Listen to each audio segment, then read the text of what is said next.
The day Jianche handed me over to that sadist, I didn't cry or make a scene. When he came to retrieve me the next day, all he found was a cold corpse. He broke down laughing and crying like a madman. After all that commotion, gently placing my lifeless body into the car, they drove straight into the ocean. When my eyes opened again, I found myself back 10 years in the past, destitute and disheveled. He stared at me with eyes burning with desperate intensity, cold and detached. I turned and walked right past him, never glanced his way again. Just like in my past life, one glance told me this youth would rise to dazzling fortune, but this time, I had no intention of keeping him. When you, he shouted urgently, the voice seemed to traverse a century. I froze mid-step, my body locking up. Assistant Xiao snapped, "How dare you address President Liu so casually, get out of here now." He stood there stubbornly, deaf to my words, staring at me unblinkingly. There's always been an insurmountable chasm between us, both then and now. In our past life, he tried desperately to bridge the gap between us by tormenting me relentlessly, yet my unyielding pride refuses to bend. In the end, it broke nonetheless. When, "President Liu, please give me this chance. I'll take Lu Hua to greater heights." He repeated those same words again, word for word, yet I didn't turn back. Even knowing his ambitions reached beyond the heavens, his mind ran deeper than the ocean. And he wielded ruthless methods without hesitation, and I knew his words held truth. After Jian took over from Lu Hua, the family not only changed their surname but grew significantly more powerful. I know all too well. He repeated that very address 100 times by my lifeless corpse, just like now. Hearing it only turns my stomach. This means, he's returned too. No need, Lu Hua isn't right for you. I walked away without another glance. Yet could feel his scorching gaze burning into my back like needles. Humiliating memories from my past life came flooding back. Clenching my trembling body, I straightened my spine and walked away step by step. Back in my office, I suddenly realized my back was drenched in cold sweat. I'm certain now, Jianche has also been reborn. Will he ruin Lu Hua again and humiliate me like he did in our past life? I'm not sure. But this time I'll never give him another chance. Jiangche's parents' company was unfortunately eliminated in the industry competition. His father couldn't take it and took his own life. His mother passed away soon after from overwhelming grief. Jiangche became an orphan at a young age. He blamed all his misfortunes on Lu Hua Corporation, vowing to destroy it by any means necessary. After dropping out of school, he deliberately joined Lu Hua as a salesperson, starting from the bottom. Eventually, he single-handedly accounted for 70% of the company's sales, becoming my father's most trusted right-hand man. Then they colluded with outsiders to bankrupt Lu Hua Group, becoming its largest creditor. The shock gave my father a heart attack, leaving him paralyzed in the hospital, and I was forced to shoulder the debt alone. Fair competition is inevitable in business. Lu Hua did nothing wrong. Had he played fair to edge out Lu Hua, I might have respected him for it. But resorting to underhanded tricks to frame us, that's utterly unforgivable. This lifetime, I'll steer clear of that rabid dog Jianche no matter what. 3. With Jianche's rebirth and capabilities, he'll inevitably rise to the top, whether at Lu Hua or elsewhere, and it'll happen even faster than in my past life. He won't let me off that easily. I went to see Chenyi, the marriage candidate my father had chosen for me. Back then, I was strongly against arranged marriages, believing true love should be found with someone compatible. That's why I always kept Chenyi at arm's length. He later became Jianche's sworn rival, saving me from dire straits multiple times, even pleading desperately to take me away. Back then, I already felt unworthy of him and pushed him away harshly. Now, gazing at his youthful, handsome face before me, I can't help but sigh. Why couldn't I recognize the longing in his eyes back then? Instead, I fell for that madman Jianche. Jianche probably never knew I once had feelings for him, not even till his dying day. That secret affection vanished when he mercilessly trampled me into the mud, believing total domination was the only way to possess me. Unlike Jianche's rugged masculinity, Chenyi had an androgynous beauty. Those slightly upturned peach blossom eyes made him seem like a natural flirt. Only later did I realize he was actually deeply devoted to one person. The butler mentioned you. You were looking for me. He seemed to have rushed over, his breathing slightly uneven, yet he feigned perfect composure in my presence. With his head slightly bowed, those peach blossom eyes, tinged red at the corners, held an unconscious allure. I stared at him for a long moment. Only when he shifted uncomfortably did I finally speak. Uncle Chen mentioned you're an excellent pianist. Would you teach me? Chinyi's father and mine were lifelong friends, so our families arranged our betrothal years ago. But I've always resented this arranged marriage and made my refusal clear. In my past life, I'd hardly ever visited Chinyi's home. He must have been quite curious about my sudden visit. Chinyi learned piano abroad and had just returned from studying overseas, preparing to take over the family business. Meanwhile, I couldn't bear seeing my father struggle alone, so I started managing the company at a young age. His smile blossomed across his face, radiant and captivating, of course.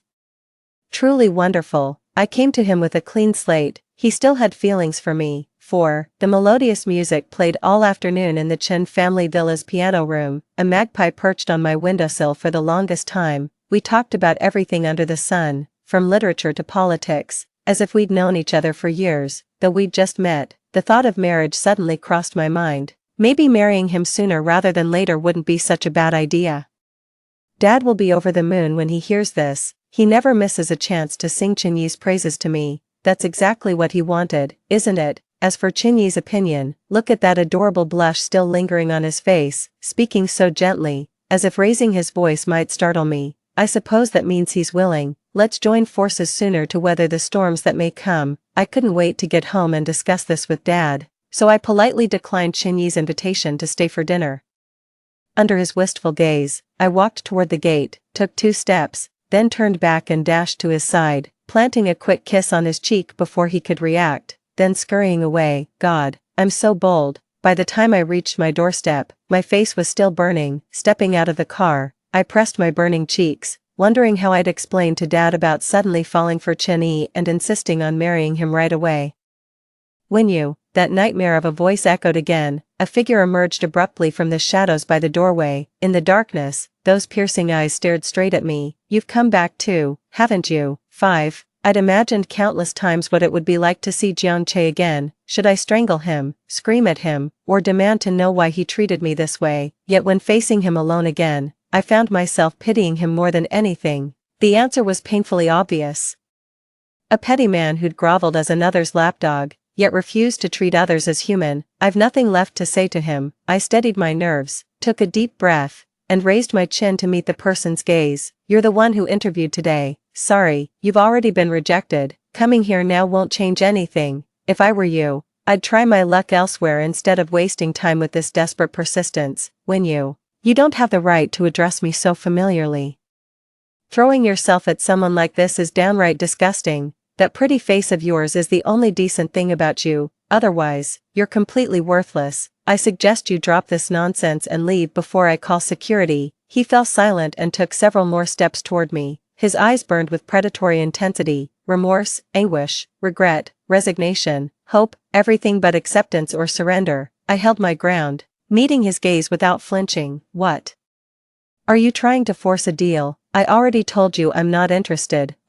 He gripped my arms tightly and pleaded urgently. I'll rise to the top and stand by your side. Wait for me. Okay. His touch made me physically uncomfortable. Before I could pull away, a pair of strong hands yanked me into an embrace. Who the hell are you? How dare you lay hands on my woman? The comforting scent of sandalwood instantly eased my frayed nerves. Looking up, I saw Chinyi's sharply defined jawline. Those once tender eyes now glimmered with frost. Only I stand as her equal. What right do you have to compare? Jiangche narrowed his eyes and growled, let her go. I wrapped my arms around Chinyi's waist and spat coldly. You're the one who should leave. He's my fiancé. Who gave you the right to shout? Jiangche staggered slightly, disbelief coloring his voice. You, when did you two get together? Impossible. There's no way you'd like him. I straightened up with a cold laugh.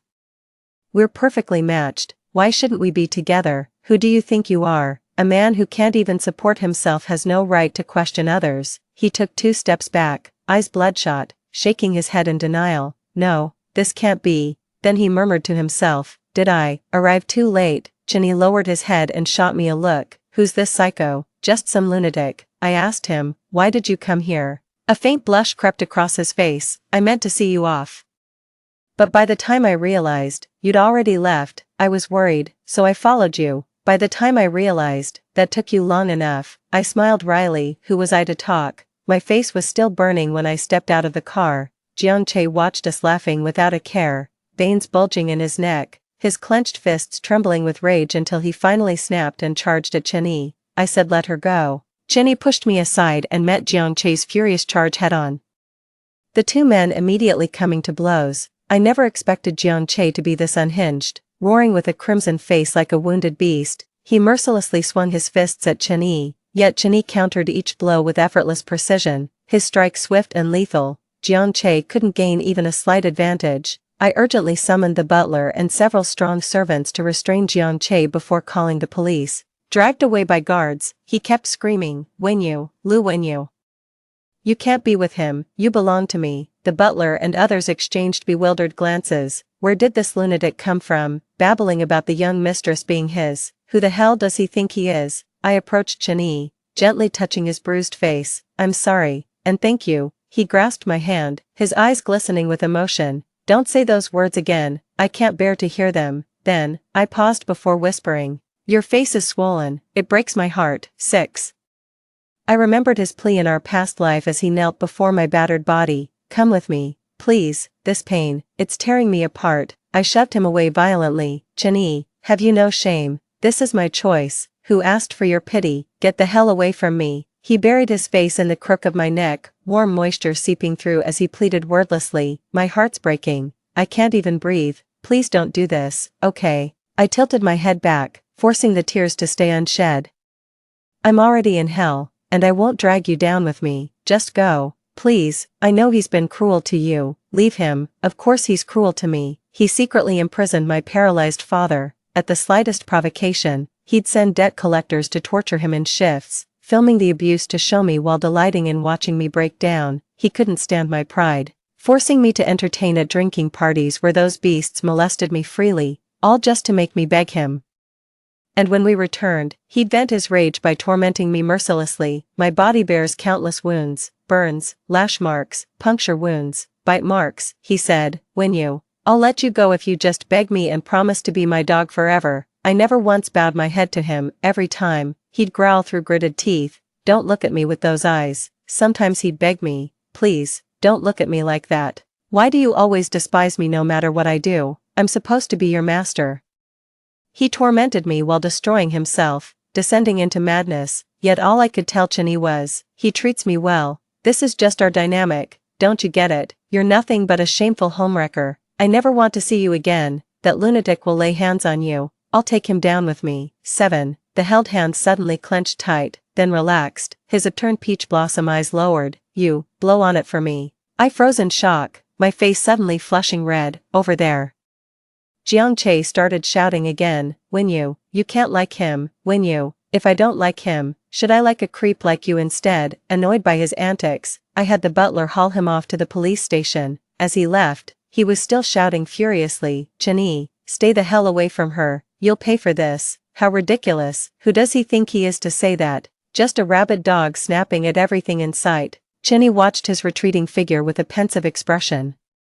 So he actually knows who I am. That's a complete lunatic. Steer clear if you ever see him again. His gentle demeanor hardened as he said firmly, no way, he'll hurt you. I'll keep an eye on him, though I'm a strong woman, even if I didn't want to drag him into this. My heart skipped a beat at this very moment. I had this impulsive urge to tie myself to him, seeking a safe harbor to rest my weary soul. You go home first, I'll watch you go, he said softly, gazing at me. Suddenly, my heart felt hollow. I said, come to my place, I'll put some ointment on that for you. He smiled, his amorous eyes crinkling like crescent moons. Better not, you. Uncle Lou would worry if he saw. Right. We shouldn't make Dad worry again. I turned away and walked back reluctantly. You. I turned around, he pointed to his other flushed cheek. You only kissed this side earlier. Me. 8. The relationship between the Chen and Lu families has reached new heights because of us. Dad couldn't bear to see me get married so young, so he told me to date first. This old man used to be dying for something to happen between me and Chen Yi, but now that I'm getting married, he's having second thoughts. We've both become key executives at the company, swamped with work every day. No matter how late it got, Chen Yi would always come downstairs to meet me. Life felt fulfilling and sweet, but Jiang Che's presence remained a thorn in my heart. To prevent a repeat of last time, Chen Yi specifically assigned me several bodyguards, but I never saw Jiang Che again after that day. He got taken to the police station that day, did a few days in custody, and came out much more subdued. Chenny mentioned he joined our rival company, Zhiyuan, Zhiyuan, his old pals.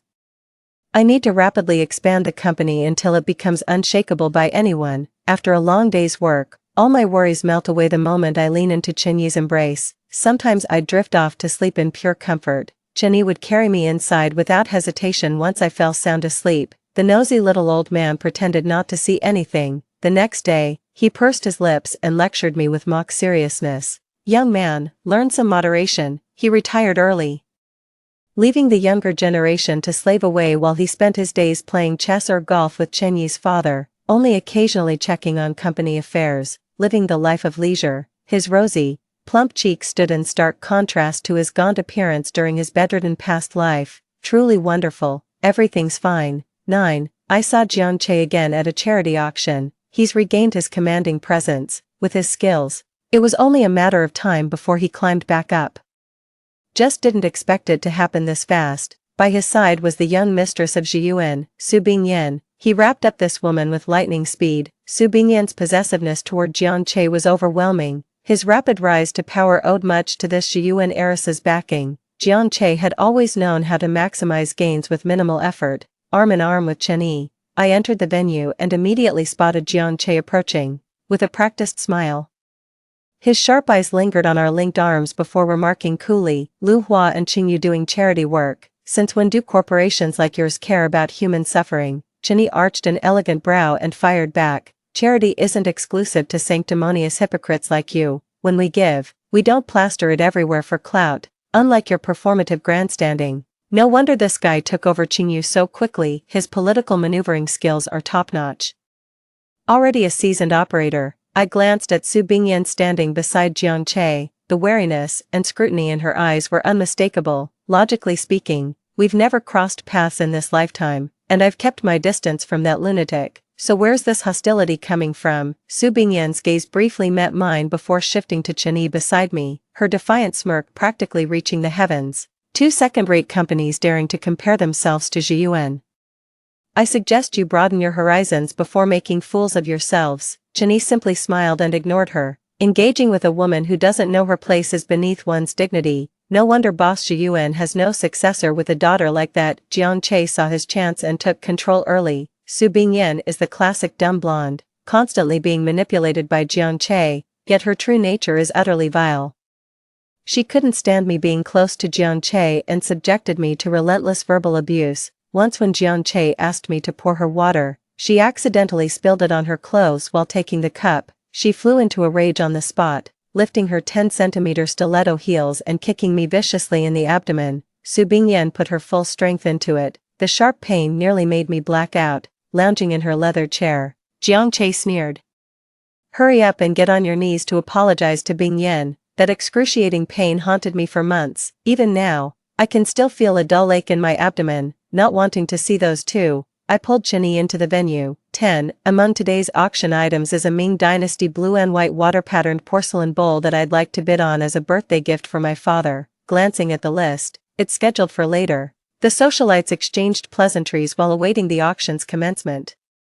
An unshakable gaze clung to my back like a persistent shadow. I knew without looking. It was Jiangche. His stare was icy and slithering, like a venomous serpent lying in wait. Another gaze filled with seething hatred burned into me like scorching flames, threatening to reduce me to ashes. I frowned slightly. Chenyi leaned down and asked, "Are you feeling unwell?" I shook my head, murmured a few words to him, then turned toward the restroom. "I'm genuinely feeling quite unwell." Jiangche and Su Bingyan are the last two people I want to see, yet these two just won't stop staring at me. The mirror reflected an elegant woman, radiant and vibrant. This is life at its most glorious. No one knows how deeply I cherish this hard-won life. For those I care about, I'll grow stronger. Suddenly, a strikingly seductive woman appeared in the mirror again. She crossed her arms, eyeing me with a scrutinizing gaze, her posture dripping with condescension. "What's your relationship with Jiangche?" Ignoring her, I casually pulled a tissue from the wall dispenser and meticulously wiped my hands. Su Bingyan arched her meticulously drawn brows and snapped impatiently, "I'm talking to you. Cat got your tongue." I turned around with a scoff. "Since when am I obligated to answer your questions? If it's about your man, go ask him instead of bothering me." Su Bingyan's chest heaved visibly. "Lu Hua, no, Lu Wenyu, right." You're already engaged yet still clinging to Jiang Che. Is this how a proper young lady behaves? Even streetwalkers have more decency. How pathetic, acting all innocent while being such a slut underneath. Does the young master of Qingyu know about this? Picking up my bag by the sink, I gave her a pointed look. When a rabid dog barks at you, the wisest move is to walk away, not entertain its mindless yapping with arguments. Su Bingyan was still grinding her teeth in frustration when I left the restroom. When she finally caught on, she rushed after me and yelled furiously, "Who are you calling a dog?" I stepped back to keep my distance. "If you keep blocking my way, I'll call security." "Lu Wenyu, how dare you seduce my man and still act righteous?" "Fine, go ahead and call everyone over. Let's see who's truly shameless here." "Which eye of yours saw me seducing your man? This is utterly ridiculous."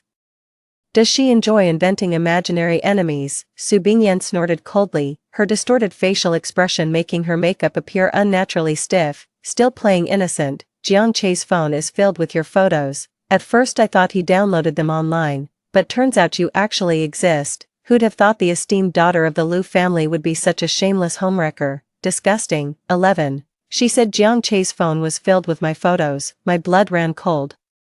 That lunatic still wouldn't let me go. I'm certain I've never seen him before. Then it must be him. He probably hired a private investigator to tail me and took those photos when I let my guard down. A sudden chill ran down my spine. But this woman slinging mud in front of me was equally revolting. "Su Bingyan, aren't you just another pathetic gold digger? With all your wealth, you still can't keep a man. What a worthless piece of trash." "What did you just say?" she finally snapped. Probably used to being pampered as the young mistress, nobody had ever given her this brutal reality check before. "Tisk, I barely said anything, and you're already throwing a tantrum. Your ignorance and shallowness guarantee no man would ever take you seriously. Without Jiyuan's protection, you're literal trash, the non-recyclable kind. I'll tear you apart." She lunged at me, hand raised to strike. I dodged sideways. But her long nails still grazed my neck, an instant sting that probably drew blood. Su Bingyan wasn't done. She shrieked and lunged at me again, claws out. I quickly grabbed her wrists. We tumbled into a messy scuffle. Su Bingyan was furious with me, her temper flaring as she swore to scar my face. Suddenly, I felt the weight lift off me. Su Bingyan was yanked to her feet. With a sharp crack, she was slapped without warning. The air hung heavy for several seconds. I stared blankly at the man before me. Utterly bewildered, Jiang Che gazed at me vacantly. "Wenyu, I'm sorry, this is my fault. I won't let her hurt you again." How utterly ruthless. You'd even hit your own mistress that hard. Su Bingyan stood frozen for a moment before shrieking in hysterical fury. "Jiang Che, you actually hit me for her. I knew you two were screwing around. I won't let Dad go easy on you. I'll send this bitch straight to hell." I took out a compact mirror from my bag to check my reflection. A long finger mark stretched across my neck, already oozing blood. Whether in this life or the last, Su Bingyan always came at me with full force. 12. Just as Jiang Che tried to approach me, Chenny rushed over in haste. "Ayu." The moment he saw the scratches on my neck, understanding dawned. His peach blossom eyes turned dangerously cold as they locked on to that wretched couple. "Ayu, let me get you cleaned up first. We'll settle this score later." I grabbed his arm. "Don't bother."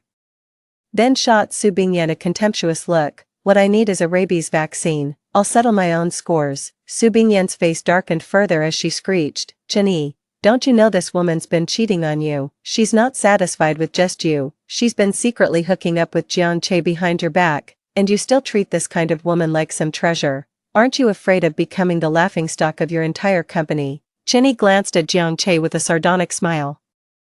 "I believe the real laughingstock here should be Mr. Jiang. After all, having a girlfriend like you is nothing short of disgraceful." Jiang Che seemed completely unfazed, his unblinking eyes fixed intently on me. I slowly closed the distance between us. His breathing suddenly became ragged, a flush spread across his face, carrying an inexplicable anticipation. "Wenyu," with my neck burning, I walked to his side with a faint smile, suddenly raised a hand and slapped Su Bingyan across the face. Put every ounce of strength into it. The force sent her stumbling backward in disarray. Sigh, that felt satisfying. "You scratch my neck, I slap your face, fair's fair." Then I turned around, shaking my stinging hand before returning to Chenyi's side. Chenyi lifted my hand and gently blew on it. "Does it hurt? Next time, don't use your bare hands, grab something nearby instead." I gave a slight nod before we walked away hand in hand. Behind us, Jiang Che held the hysterical Su Bingyan while staring at me with inscrutable eyes. 13. The auction commenced. As items were successfully auctioned one after another, it finally came to the Ming Dynasty blue and white water pattern bowl my father adored. The auctioneer announced, a Wanli-era blue and white water pattern bowl from the Ming Dynasty, starting bid at 600,000. The bidders gradually raised their offers until the room fell silent at 1.5 million. My bid. 1.6 million, auctioneer, 1.6 million going once, 1.6 million going twice. Someone raised their paddle again from the corner. Ah, that gentleman bids 2 million. Any further bids? I turned to see Jiang Chen sitting expressionless while Su Bingyan stared at me with defiant eyes. I raised my paddle again. 2.2 million. The gentleman bids 2.5 million. Seems he's determined to outbid me.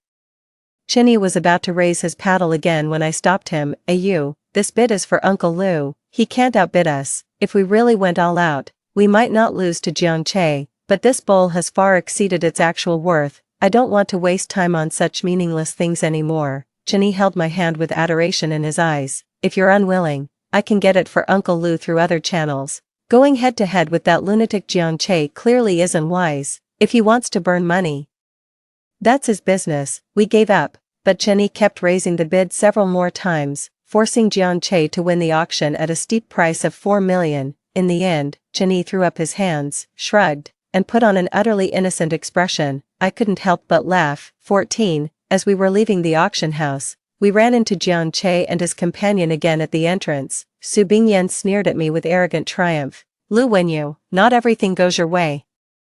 Even if Lu Hua and Qingyu joined forces, you're no match for Zhi Yuan. The moment she finished speaking, Jiang Chen approached me holding the blue and white porcelain bowl he'd just auctioned. Zhi Yuan intends to align with Lu Hua and propose a long-term strategic partnership. Consider this antique a goodwill gift for Uncle Lu. What's your stance on this? Su Bingyan's mocking smile froze into a grotesque grimace. Jiang Che, what are you doing? Have you lost your mind? Why on earth should Zhi Yuan surrender to Lu Hua? Jiang Che fixed me with an intense gaze, just like when he first came into my life in our past existence, always trying to win me over with little trinkets. He's involved in every aspect of my life, diligent at work and incredibly attentive in daily life. Whenever I feel slightly tired from work, he takes over everything, running around to handle all matters with perfect organization. The moment I cough, cold medicine appears on my desk within half an hour. When I casually mentioned I'm craving fish, an assortment of grilled fish would arrive at my office that very day. If I looked pale during my period, he'd immediately prepare brown sugar water and hand it to me. Hiking together, he could carry me all the way up the mountain without breaking a sweat, still smiling like it was nothing. He personally handles every single task, big or small, without ever complaining. He said, I genuinely enjoy doing these things. It brings me joy and fulfillment, spending time with someone like that, who wouldn't eventually fall for them. I thought he was an angel sent from heaven. Sadly, he was just a devil temporarily disguised as an angel. Once he got everything he wanted, the mask finally slipped. 15. Not acceptable, I replied coldly and turned to leave. He blocked my path. There was a pleading look in his eyes. Even if we don't collaborate, please give this to Uncle Lu. I know it's his favorite. It's my sincere gesture. Chinny stepped in front of me. She's made her refusal clear. Is the prestigious head of Zhi Yuan really going to resort to such pestering? Su Bingyan couldn't hold back either, lunging forward to snatch the auction item from Jiang Che's hands. This belongs to me. Why are you giving it to that bitch? Have you lost your damn mind?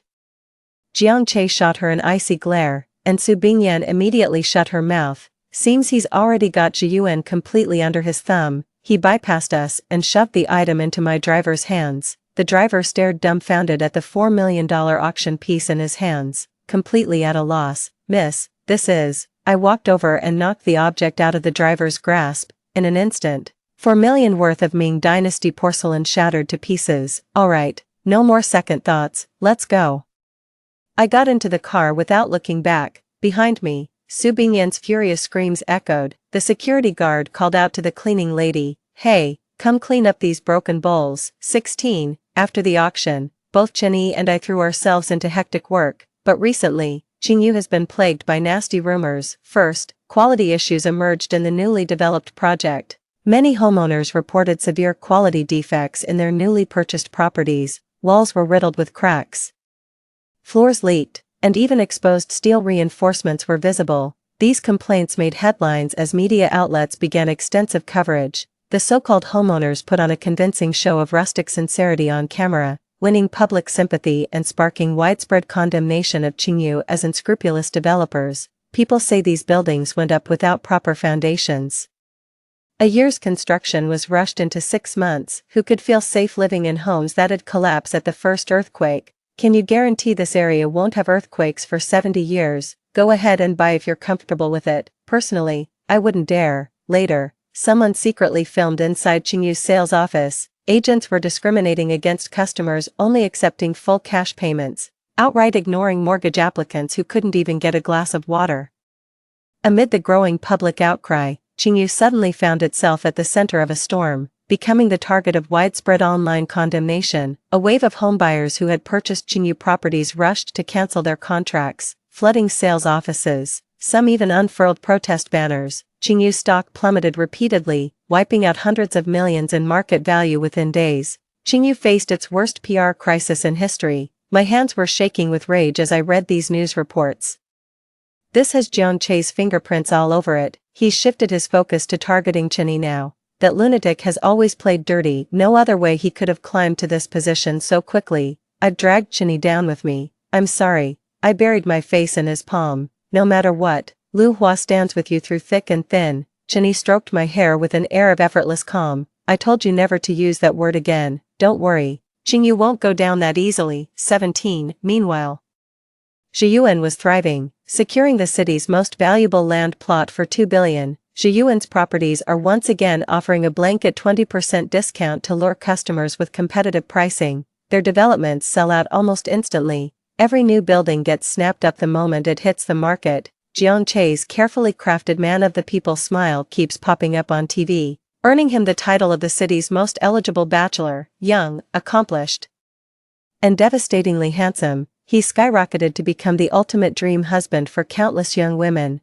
Beneath that sanctimonious facade lies a heart of shocking depravity. I've meticulously documented his misdeeds during this period: forced evictions, accidental killing of property owners, coercing families to declare the deaths as suicides, illegally raising private equity funds from civilians, amassing fortunes overnight to finance his side ventures, trafficking antiquities, money laundering, drug smuggling, black market deals. Any one of these could land him a decade behind bars. That's what he did in his past life, climbing the ranks this fast in this life. He's definitely up to no good. That's why I've had people tailing him all along. We may not have all the evidence yet, but the documents we've got are enough to land him in hot water. As I was leaving Qinyi's place and getting into the car, I suddenly ran into Jiang Che, who hadn't been seen for ages. Would you join me for some tea? He asked me tentatively. You can bring your bodyguards, I won't lay a finger on you. I turned to get in the car. Don't you want to know how I'll deal with Qinyi?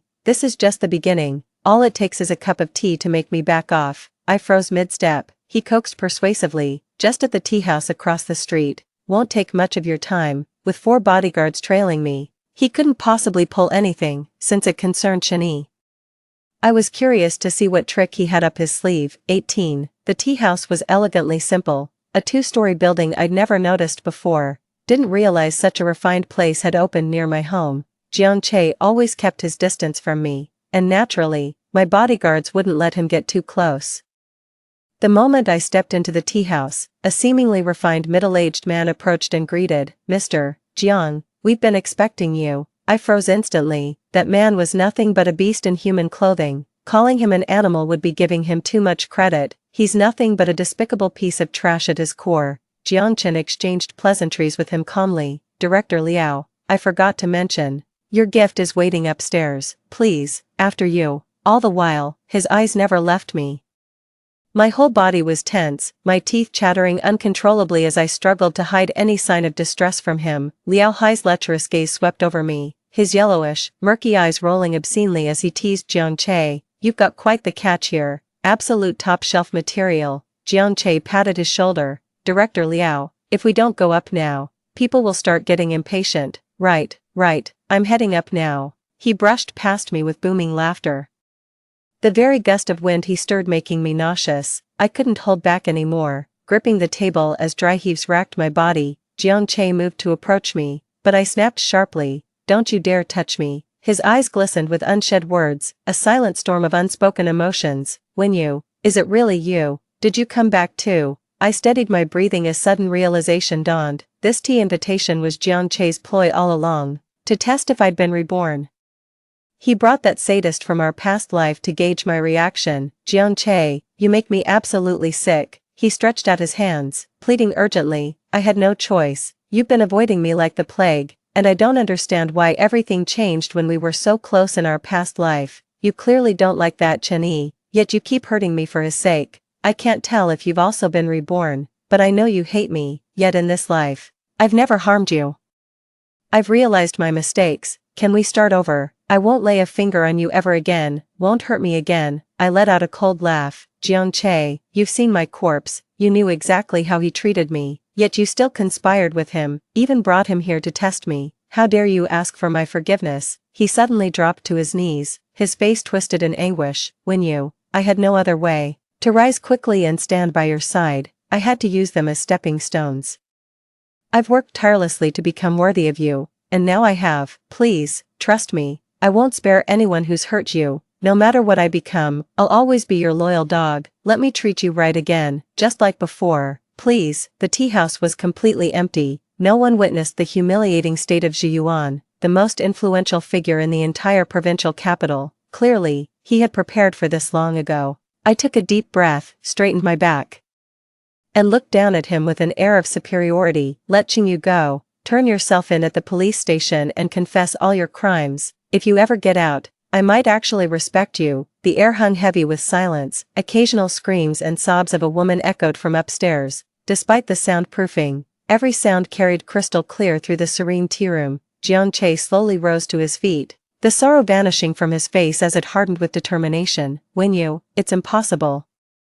That way we'll never be together." "Then let's not say another word. You're on your own." I turned and walked out. I couldn't stay there another moment. He suddenly grabbed me from behind, pressing his forehead against the top of my head. He murmured, When you, I'll never let you go, never." The bodyguard swarmed in and pried him off in seconds. I turned around and slapped him hard across the face. "I feel absolutely disgusting and need to shower immediately." At my signal, the bodyguards gave Jiang Che a proper welcome. Clutching his head, he desperately cried out, "Don't leave me." I quickened my pace to escape that suffocating place. 19. Qingyu was being targeted, while Chen-Yi remained remarkably composed in contrast. Even I had to admire his composure. "I submitted evidence of Jiang Che's crimes, and the authorities have launched an investigation. Though given Zhi Yuan's considerable influence, it's being conducted discreetly." Then one day, a major scandal suddenly broke online. The land Zhi Yuan acquired at great expense now faces new zoning restrictions,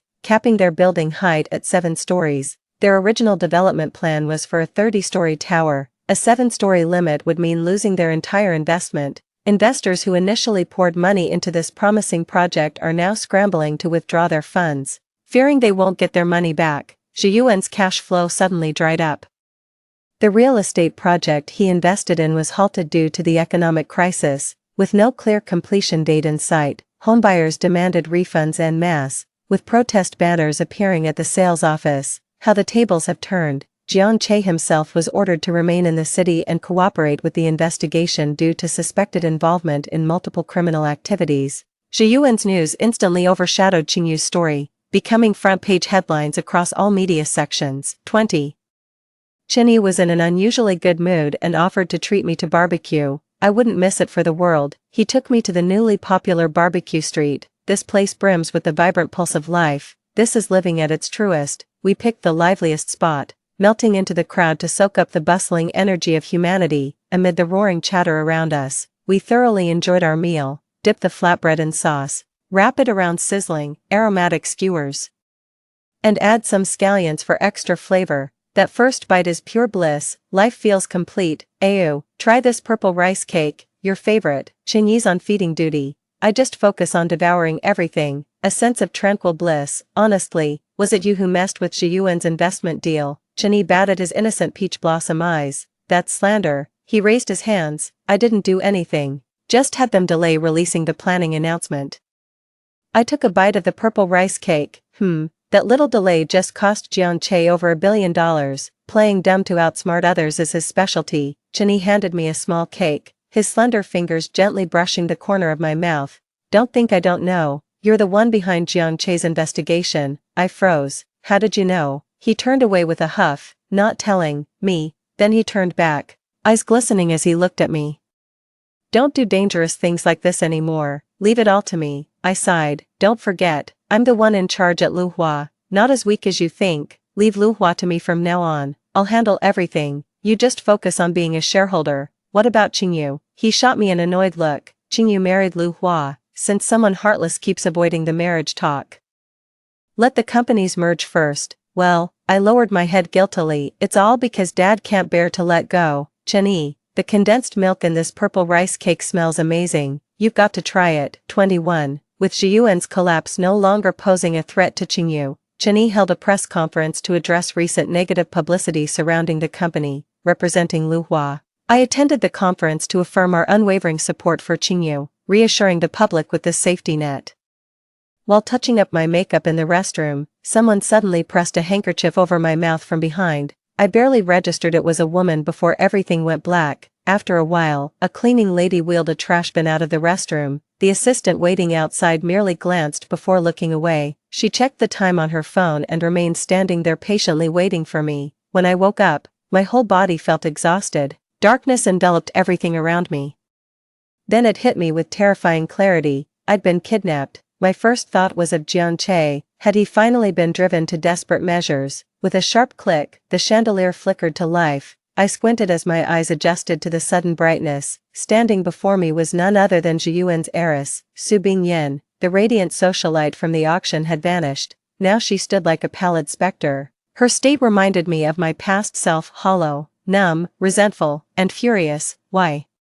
She seemed to be losing her grip on reality. Why do they treat you like a jewel while treating me this way? She spoke as if to me, yet also to herself. Looks like Su Bingyan was the one who kidnapped me. Shaking off the dizziness, I asked her, why did you kidnap me? Don't you know this is illegal? Heh, illegal? Who's going to prove I did it? Her eyes were practically bulging out of their sockets. I loved him so much, gave him everything. And this is how he treats me. He was in my bed, calling out your name. Every day he stares at your photos and videos like a lovesick fool. Do you have any idea how that makes me feel? I don't even exist in his eyes. Once, I secretly deleted everything about you from his phone. He flew into a rage and beat me beyond recognition. As she spoke, she looked up at me, her face twisted with anger. I just don't get it. What makes you so much better than me? You've never even met before. How could he become so obsessed with you?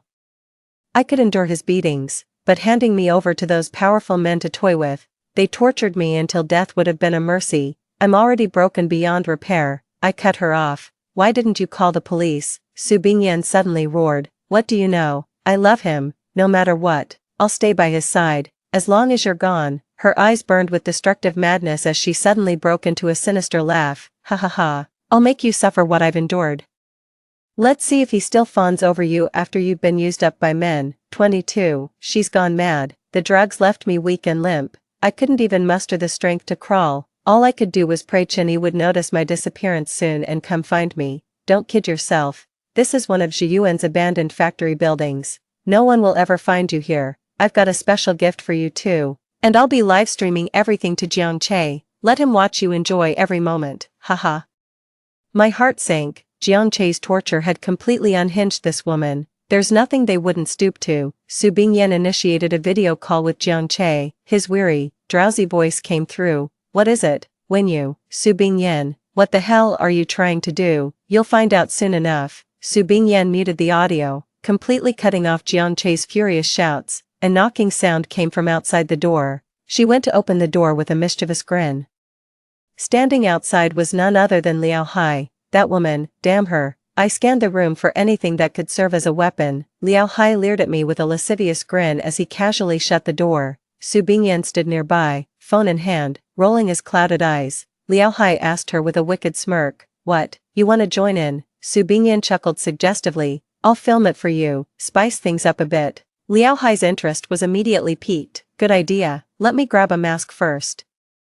By the way, are you sure Jiang Che brought her here? Absolutely. After what she did to Zhiyuan, do you really think Jiang Che would let her off the hook? that puts my mind at ease. That kid always cleans up his messes. Liao Hai slithered his repulsive body toward me, drool dripping from his gaping mouth. I scrambled backward, pressing against a protruding spike on the rusty bed frame, letting the pain sharpen my survival instincts. Even if Chinny doesn't make it in time, I'll tear a chunk of flesh from this bastard. The man and woman before me wore expressions of vile greed on their faces. Liao Hai picked up a prepared whip from the table, slowly advancing toward me. Liao Hai, I wasn't brought here by Jiang Che, it was this woman. Think carefully, Jiang Che won't let you off, neither will Lu Huan nor Qing Yu. Liao Hai paused and turned his gaze to Su Bingyan. Don't listen to her. It's just the desperate struggle of a cornered beast. What are you waiting for?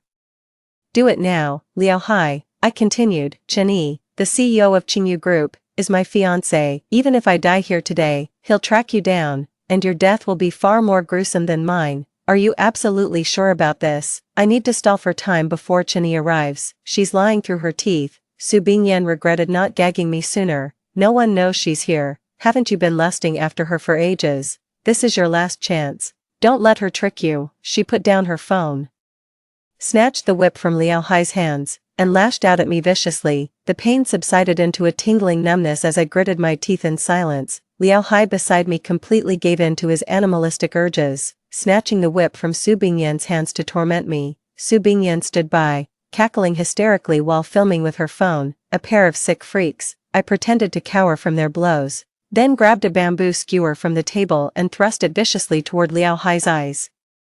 My reflexes weren't quick enough. He dodged just in time. Enraged, Liao Hai was about to charge at me when the door suddenly burst open. Jiang Che stood there like the king of hell, his entire body radiating icy fury, eyes burning crimson. 23. Su Bingyan rushed over to act coquettishly with him, only to be knocked unconscious by a brutal slap. Liao Hai gripped the leather whip, his expression growing feverish. President Jiang, care to join us? Perfect, we'll play together.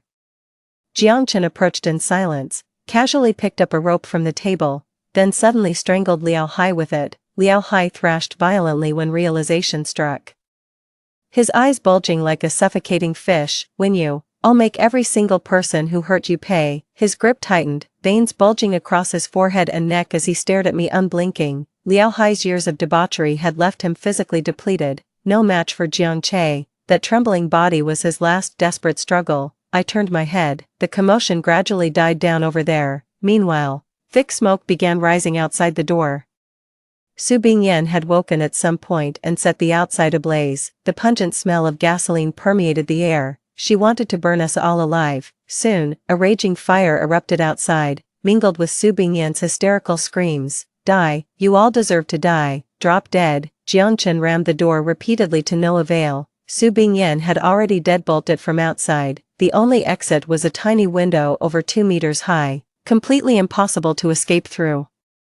Flames had already engulfed the entire room. Thick smoke made breathing agonizing, yet my mind remained eerily calm. In this lifetime, I've had Chinny by my side, and my father's in good health too. I have no regrets left. After several failed attempts, Jiang Che turned back to look at me. If we can die together in this lifetime, I'll die content. You're content, but it's the one thing that still gets under my skin. Suddenly, he charged at me like a madman and held me in a crushing embrace. A steel roof beam came crashing down, pinning us beneath it. The acrid smell of scorched flesh wafted from above. Jiang Che's muscles tensed, his face contorted in agony. With every ounce of strength, he wrenched the glowing steel beam away, his back seared into a mangled mess, yet I remained completely unscathed. Beyond shock, words failed me. Jiang Che undoubtedly loves me, but his love is utterly selfish. He never considers my feelings. He's a pitiful soul himself, too stubborn and self-centered, doomed to come to no good end. 24. The faint wail of sirens echoed outside. The entire house was on the verge of collapse. Another beam crashed down from above, pinning Jiang Che's legs as he failed to dodge in time. Qing Yi's shouts came from outside the door. I tried to respond, but the thick smoke scorched my throat, leaving me racked with violent coughs. The door suddenly burst open from the outside as Qin Yi charged in, his clothes soaked through. Run, AU, now. The whole house is about to collapse, he shouted urgently. You, don't go. We'll die together. I understood the look in his eyes. We'll die together, and perhaps be reborn together. Jenny kicked him aside and carried me through the sea of flames. The moment we escaped, the entire roof collapsed with a thunderous crash. Jiangche couldn't wait for the firefighters any longer. Su Bingyan was dragged away in handcuffs, still screaming hysterically, "They're all dead, ha ha ha."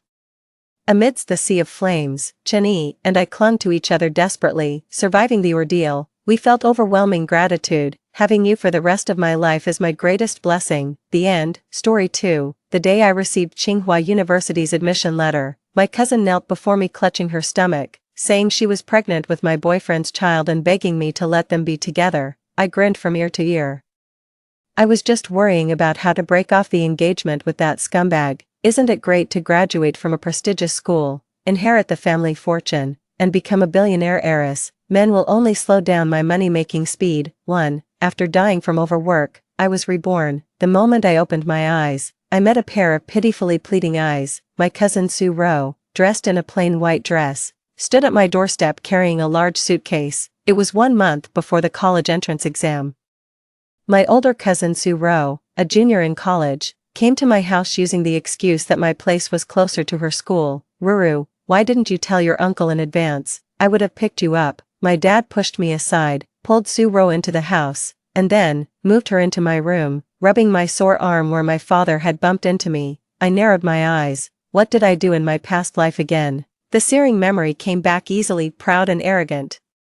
I refused to give up the room and had a huge fight with my father, enduring a hard slap from him. Because of this, my mother had a big argument with my father, making their already fragile relationship even more precarious. Not only that, but Su Ro then started getting flirtatious with my boyfriend Zhang Chuyang in all sorts of ways. Unwilling to let Su Ro take everything from me, I lost focus on my studies. Obsessively thinking about how to make Su Ro leave my home and stay away from my boyfriend. As a result, despite always being a top student, I underperformed and could only get into a vocational college based on my college entrance exam scores. After that, my parents divorced, and I ended up living with my father. Su Ro framed me for pushing her down the stairs, and my father kicked me out of the house. Su Ro married Zhang Chuyang, who also comes from a wealthy family. With the dowry of millions given by my father, after graduating from college, I couldn't find a suitable job and ended up working on a factory assembly line, dying from overwork. 2. Reborn. I voluntarily gave up my bedroom and moved into the attic on the 3rd floor, not because I'm afraid, but because I want to seize the opportunity of the college entrance exam. My past life experiences have taught me that only personal strength truly matters. I live alone on the 3rd floor. Enjoying perfect tranquility, I study late into the night every day. I pretended not to notice all the little interactions between Su Ro and Zhang Chuyang. Finally, the college entrance exams ended, and I scored high enough to be courted by both Tsinghua and Peking University. In the end, I chose Tsinghua. It wasn't until I received Tsinghua's admission letter that my anxious heart finally settled. I pushed open the attic window and exhaled a turbid breath. Now, it's time to settle the scores between me, Su Ro, Zhang Chuyang, and my father. 3. As I went downstairs, I happened to see Su Ro nestled in Zhang Chuyang's arms, smiling shyly. Spotting me, Zhang Chuyang abruptly pushed Su Ro away and strode toward me. "Henin, you finally came down. You've been so busy studying lately that you had no time for me. Now you have to make it up to me and keep me company." As he spoke, Zhang Chuyang reached out to grab my hand. I took a step back, creating distance between us. "But it seems like you already have someone keeping you company." I meaningfully glanced at Su Ro. After a brief moment of awkwardness, Zhang Chuyang quickly regained his composure and said with forced nonchalance, "Henin, what nonsense are you thinking? The only reason I'm close to Su Ro is because she's your cousin." The merciless words turned Su Ro's face pale, yet I curled my lips in delight. My marriage to Zhang Chuyang was an arranged alliance between wealthy families. A childhood betrothal set from infancy. That's why in my past life, I always treated Zhang Chuyang as my future husband, making it unbearable when Su Ro stole him away. In my previous life at this point in time, due to my relentless interference, Zhang Chuyang and Su Ro had already developed a deep affection for each other. But now, perhaps because I'm no longer acting as the catalyst, Zhang Chuyang is still secretly seeing Su Ro behind my back. While playing along with Zhang Chuyang's act might make Su Ro uncomfortable, it disgusts me even more. How can I quickly break off my engagement with Zhang Chuyang? As I pondered, an idea quickly came to me. I gazed lovingly at Zhang Chuyang. Since I'll have to marry you eventually anyway, why don't we just get married now? 4. Get married? Su Ro was the first to exclaim in shock. What, cousin doesn't want to? Or perhaps cousin wants to replace me and marry Chuyang? The piercing words made Su Ro's lips tremble. Unsure of what to say, Zhang Chuyang's expression also turned somewhat awkward. Clearly, he hadn't had enough of the joy from playing both sides yet, so I added fuel to the fire. Chuyang, I actually got into Tsinghua University. Auntie would be so happy if she knew. You really got into Tsinghua? Zhang Chuyang's eyes lit up. After seeing me nod, his face erupted with joy. Wait here. I'm going home right now to tell my mom. The Zhang family made their fortune in the coal mining business years ago. Though the mining industry declined later, their family wealth remained substantial, and they invested in other ventures. Although their family is wealthy, none of them have achieved academic success. The most educated person in their family is Zhang Chuyang. He, who is 3 years older than me, entered society directly after high school without attending college. As a result, the Zhang family is often criticized behind their backs, being called upstarts who lack sophistication. The more one lacks something, the more they flaunt it, no matter where she goes. Mother Zhang brags about my good grades. Now that I've been admitted to Tsinghua, she surely hopes I can marry into the Zhang family soon. The moment Zhang Chuyang left my house, Su Ro couldn't hold back anymore. Clutching her stomach, she knelt before me. Hanin, I've wronged you. I'm pregnant with Zhang Chuyang's child. I know. After all, the safety helmets used by Zhang Chuyang and Su Ro were the ones I had pre-punctured with a needle. My resounding words abruptly halted Su Ro's sobs. How could you possibly know? With a slight curl of my lips, I said nothing and stepped upstairs. It seems there's a tough battle to fight this afternoon. I need to rest well for a while to conserve my energy. 5. Bang bang bang. I was awakened by violent knocking on the door.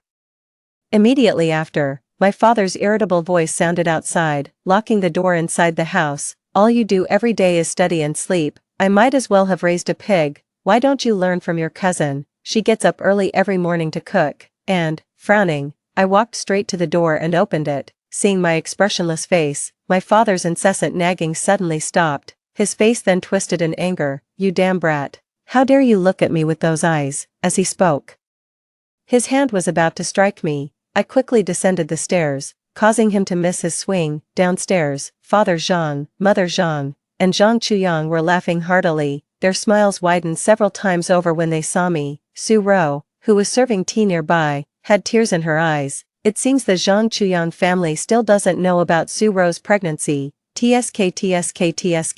And here I thought Su Ro was so capable. I never thought I'd have to be the one to expose this matter personally. 6. Uncle, Auntie, I walked up to Zhang's mother. Zhang's mother immediately noticed the Tsinghua admission letter in my hand, taking it to examine repeatedly. Then she passed the admission letter to Zhang's father before taking my hand. Our Hanin is truly outstanding. I absolutely adore you. As soon as my father came downstairs, she couldn't wait to say to him, in-laws, Chuyang is already in his 20s, and Hanin has come of age.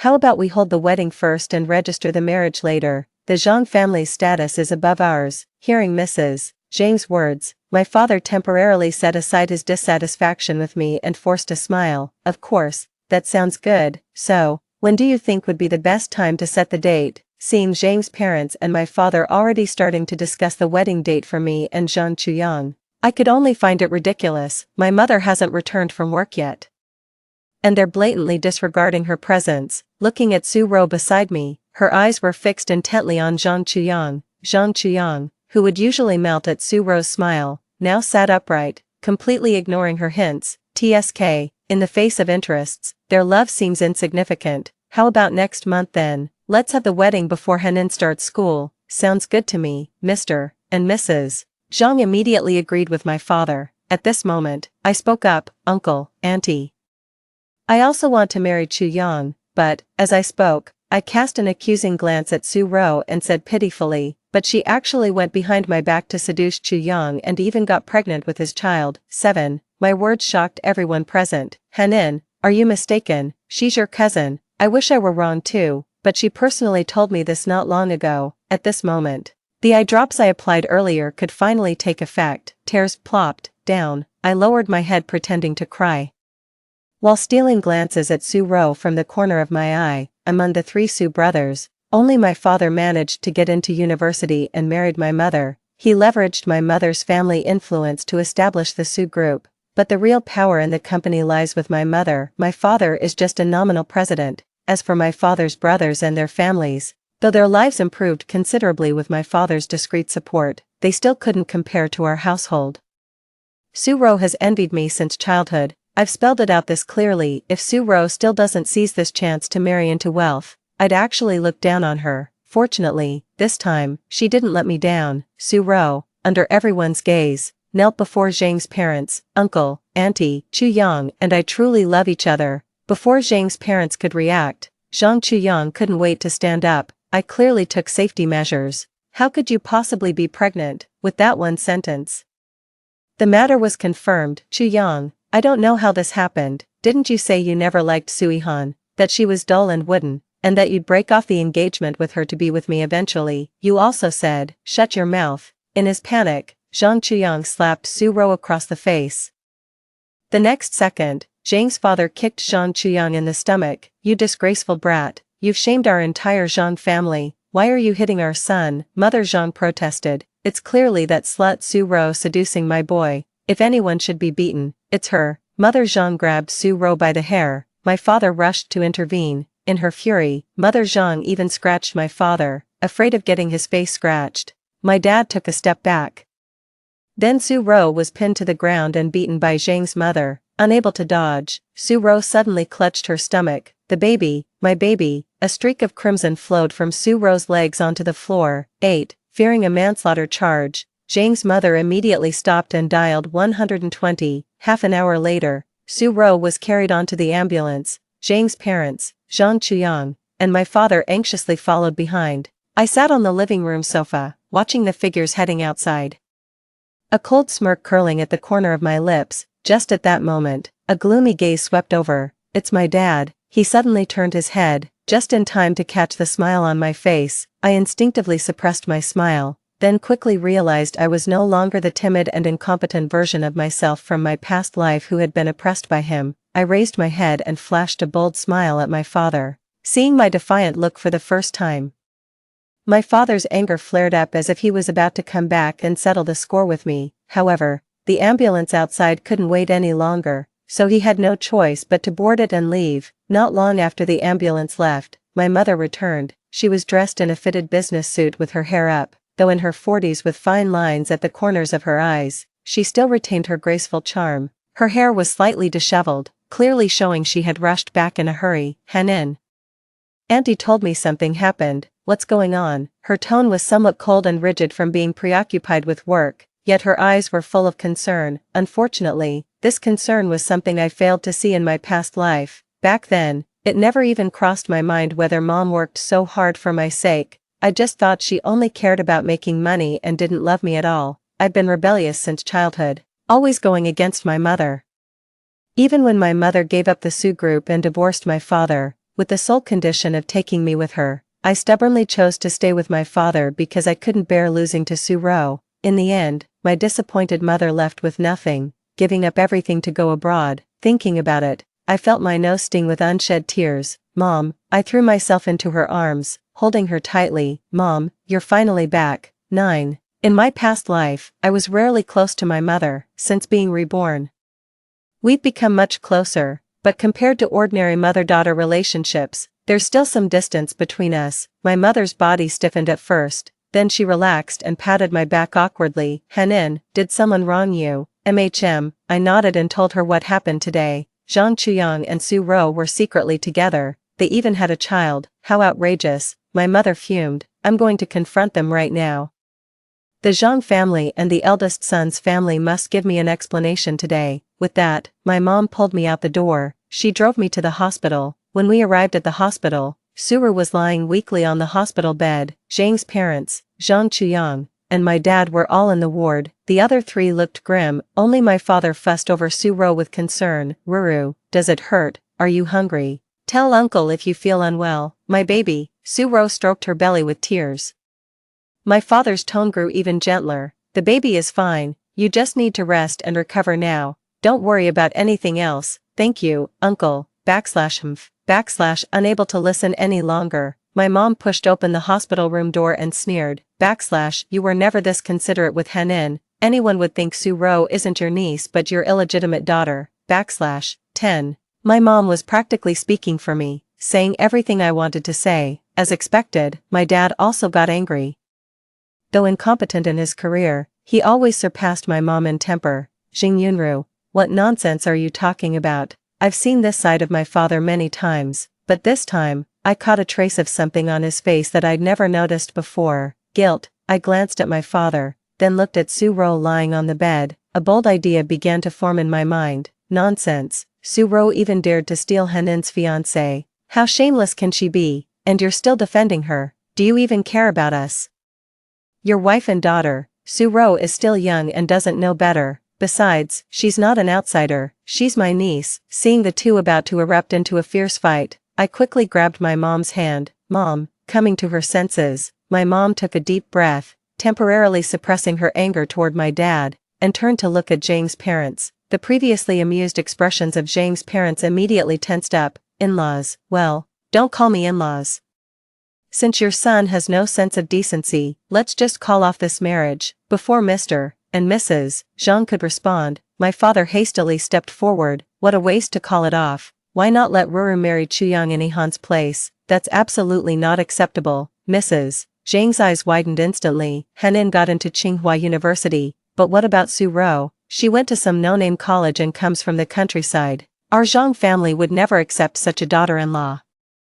In my opinion, Su-ro should just get rid of the baby in her belly and go back to the countryside. Let's pretend this never happened. We can't let some worthless woman ruin the harmony between our two families. Right, my dear in-laws. Mrs. Zhang looked at my mother. My mother glanced at my father's livid face. She patted my hand reassuringly and then said leisurely, this might actually work. 11. Seeing my mother relent, Mrs. Zhang heaved a huge sigh of relief. In that case, I'll have the doctor prepare the abortion procedure right away. As she spoke, Mrs. Zhang made to arrange it. Su-ro, who had been lying weakly in bed struggling to speak, suddenly jumped up and clung to Zhang Chuyang's leg. Chuyang, how could you bear to treat me like this? Woo-woo, she cried pitifully, her face wet with tears. Zhang Chuyang's face showed signs of inner struggle. Seeing this, Madame Zhang became furious. You shameless wench. Don't touch my son. As she spoke, she tried to pull Su-ro away. At this moment, two figures rushed in. How dare you bully my daughter? I'll fight you to the death.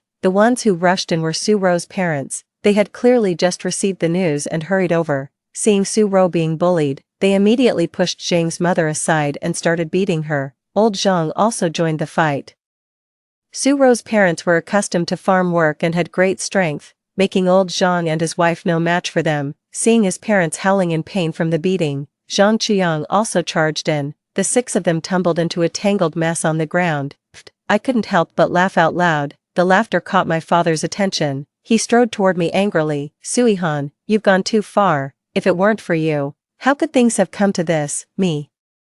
What does it have to do with me? Isn't it Su-ro who's shameless? Shut the hell up. I won't. What? Could it be true like my mom said? Su-ro isn't your niece but your illegitimate daughter. As my words hung in the air, my father's face turned livid with rage. Nonsense. Today I'm going to teach you a proper lesson. With that, my father raised his hand to strike me. My mother instinctively shielded me behind her. How dare you? Why wouldn't I dare? Jing Yunru, if you stand in my way, don't think I won't hit you too. Humph. A cold, mocking young voice came from outside the hospital room. How ridiculous. This is the first time I've seen a father who can't stand to see his own daughter happy. 12. I turned around and saw a face that was both strange and familiar. The youth's features were delicate, with sharp contours and extraordinary handsomeness. The scrapes at the corner of his eye and the blood at his lips didn't mar his good looks, but rather added a touch of bewitching allure. His single eye bore obvious ferocity, brimming with menace. He is my high school classmate Qin Zhou. After graduating from high school, I lost touch with many of my classmates. The reason he seemed familiar was that, before my rebirth, I happened to meet him once. At that time, I was heading home from work as usual when two men stopped me on the street. It was Qin Zhou who appeared in the luxury car, with just a simple honk. The two men were scared off and ran away. I thanked Qin Zhou, to which he replied, "No need to thank me, old classmate." Only then did I manage to dredge up the few fragmented memories I had of Qingzhou from the depths of my mind. While grateful, I also felt deeply embarrassed. My high school classmates are doing really well, while I, withdrawing my wandering thoughts, I look again at the face before me. He's not as composed now as he was before I was reborn, appearing much more youthful.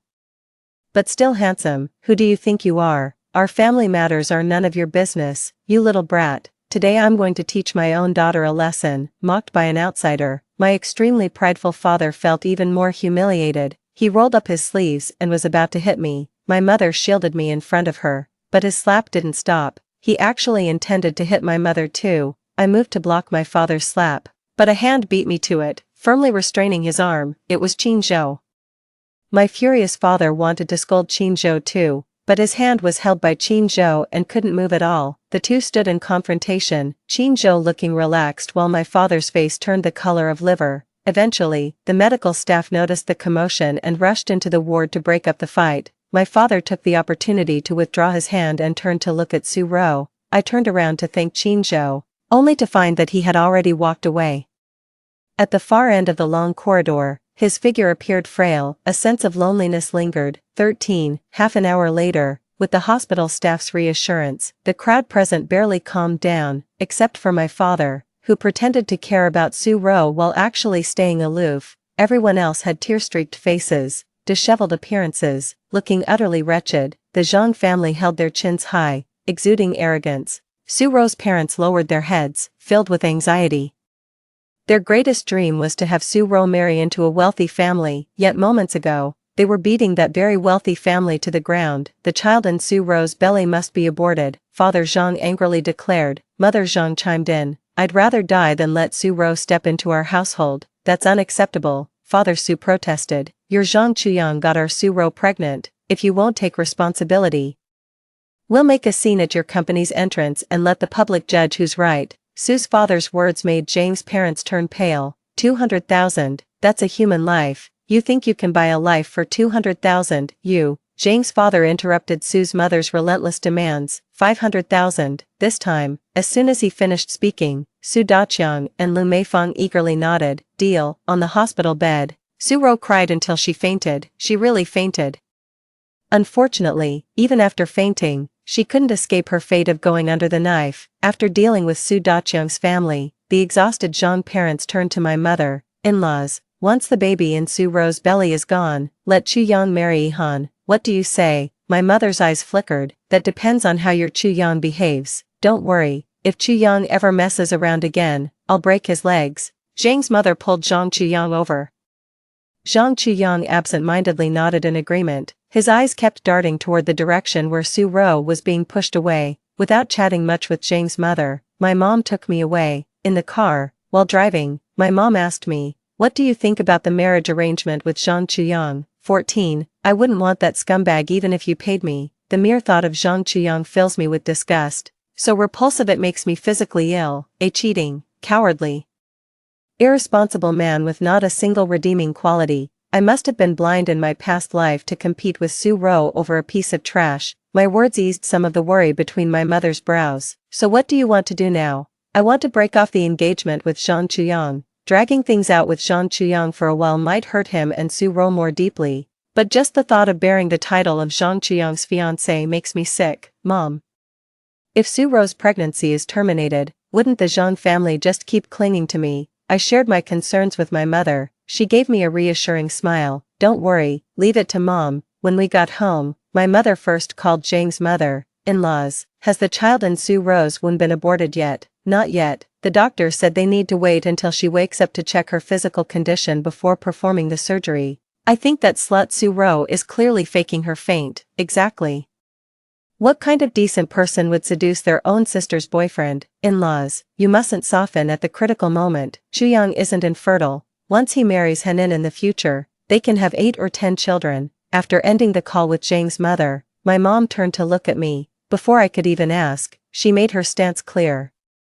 Zhang Chuyang is an only child. Back then, his parents went through great efforts to have him. Apparently, his father had some issues in that department, so Zhang's mother might not allow Suru on the operating table due to concerns about continuing the family line. My eyes lit up with realization. My mother smiled and tapped my forehead. Clever. This way, the Zhang family won't have the face to pester us anymore. And even if Suru manages to bear a child, the Zhangs will still look down on her. Hearing this, I looked at my mother with admiration in my eyes. Mom, you're amazing. My mother smiled and hugged me, gently stroking my head. No one can bully my daughter. 15. Feeling my mother's warm embrace, I couldn't stop my nose from tingling with emotion. My mother had said these same words in my past life. How had I responded back then? I said, if you really don't want me to be bullied, you should help me win Zhang Chuyang back. But Henin, Zhang Chuyang isn't worth it or not. I just like him. I was like a person possessed. My only wish was to separate Su Ro and Zhang Chuyang.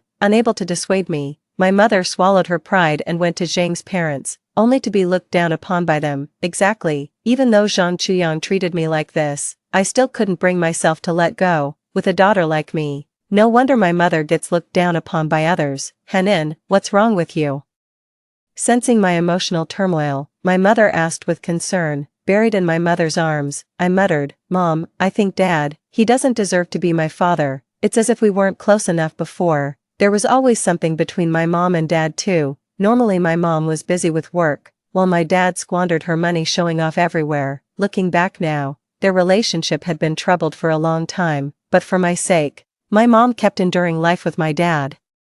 But now I see clearly, a father who doesn't care about me is someone I can do without. I wish my mother would file for divorce from my father, but she didn't. She just held me tightly, and after a long while, let out a sigh. Although somewhat disappointing, it's understandable. After all, in my previous life, my mother filed for divorce from my father a year later, by which time I had already been mentally broken by Zhang Chuyang, Su Ro, and my father. She was completely disillusioned with my father and wanted to take me away, but now, apart from defending Su Ro, my father doesn't seem to have committed any other unforgivable acts. Although I really want to get rid of my dad soon, I know some things can't be rushed. 16. In the afternoon, my mom went out to prepare for my college celebration banquet. I called all the villa servants over and ordered, throw out all of Su Ro's belongings. Yes. I tolerated Su Ro for a while just for the sake of learning. From now on, I won't give anyone the chance to hurt me again. After all of Su Ro's belongings were thrown out, the servants cleaned my room, and I moved back from the attic. In the evening, my mom came home first, and right after, my dad returned. When he saw us, his arrogant expression faded, replaced by an awkward look. He walked up to my mom, took her hand and said, at the hospital earlier, I was just too angry. Please don't be mad at me. Normally, even when he knows he's done something wrong, my dad never apologizes. He must be after something now. My mother withdrew her hand, her expression indifferent. From the looks of it, Su Ro didn't abort the child in her belly. Having his thoughts exposed directly, my father felt somewhat awkward. Zhang Chuyang got tested, low sperm count. It might be hard to have children later. So this is a last resort. So what? My mother stared steadily at my father. Faced with my mother's composure, my father's guilt turned to anger. It's Ihan's own fault for not being likable enough to win Zhang Chuyang's affection. Since Ro is already carrying his child, this marriage might as well go to her. My mother also has a tough temper and immediately darkened her face. Su Zhenan, I don't care about this marriage. But what do you mean? What do you mean by saying Henin is unlikable? In your eyes, is your niece Su Ro the only likable one? Isn't that the case? My father slammed the table and stood up, pointing at me. Look at her face like I owe her millions. Where is she likable? Unlike Ro, who serves me tea, asks about my well-being, and even, 17, shut up. My mother was so angry her chest heaved up and down, worried my mother might harm her health from anger. I quickly stepped forward to soothe her. Mom, let's not be angry. It's fine if Dad doesn't love me. I still have you. Seeing my worry, my mom took a deep breath. Trying hard to suppress her inner anger, ignoring Su Zhenan, she took my hand and led me upstairs. Upstairs, she looked at me and said, your dad She wanted to say something, but the words stuck in her throat and she couldn't get them out. I squeezed my mother's hand back. Mom, in my heart, I don't have a father. From childhood till now, my father never cared for me, never looked after me, never attended my parent-teacher meetings, never. He wasn't involved in any big or small matters of my life. He didn't even have a shred of affection for me, only disgust. but with Su Ro, it was different. Only in front of her did he act like a father. Sometimes I even feel, thinking of that suspicion in my heart, I gritted my teeth and continued, that Su Ro is actually his daughter, and I'm just an obstacle who stole his daughter's position, Henin. Startled by my words, my mother exclaimed, I can assure you. You are your father's child. As for Su Ro, your father is selfish. He's always wanted to drain me to support his two brothers, deep down, he believes he and his two brothers are the real family, treating me as an outsider. He places you in the same position as me, which is why he, rest assured, Su Ro is definitely not your father's child. If your father doesn't cherish you, I'll love you twice as much. Hearing this, I nodded and stopped dwelling on the issue, then said.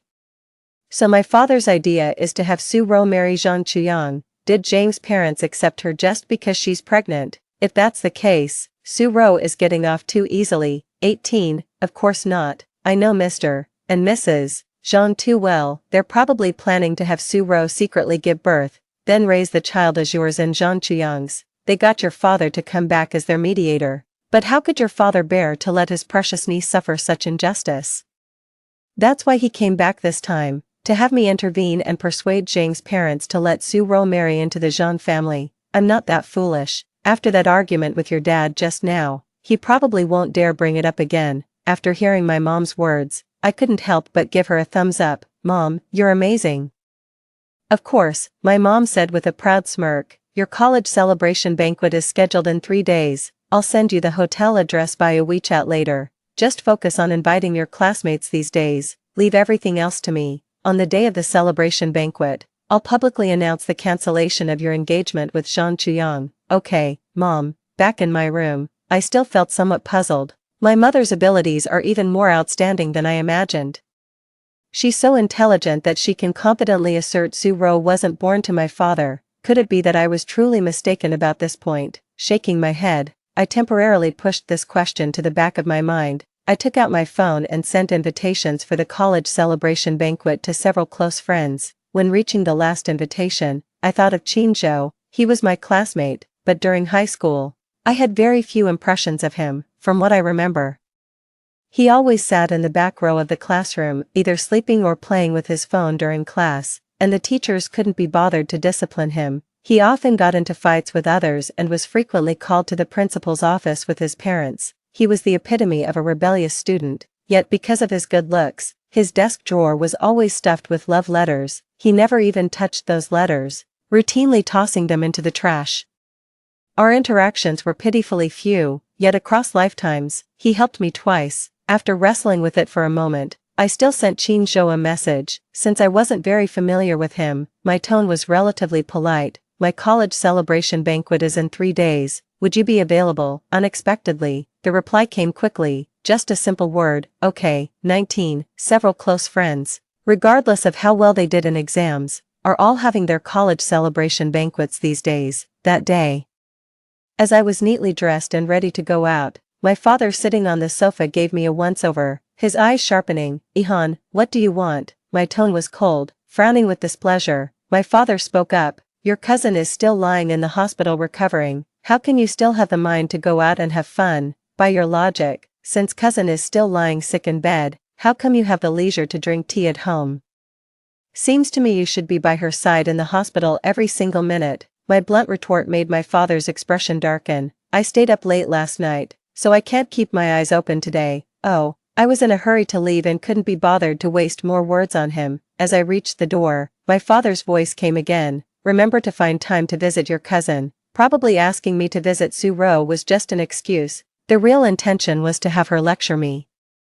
As if deaf to his words, I turned and walked away. After attending my friend's college celebration banquet, on the way back, I asked the driver to take a detour to the hospital. When I arrived at the hospital, Su Ro was sitting on the bed eating fruit fed to her by Su Daqiang and Lu Meifeng. Our Ruru is truly remarkable. It seems she'll marry into wealth sooner or later. What's the use of Su Yihan being book-smart when she can't even keep a man, when you marry Zhang Chuyang?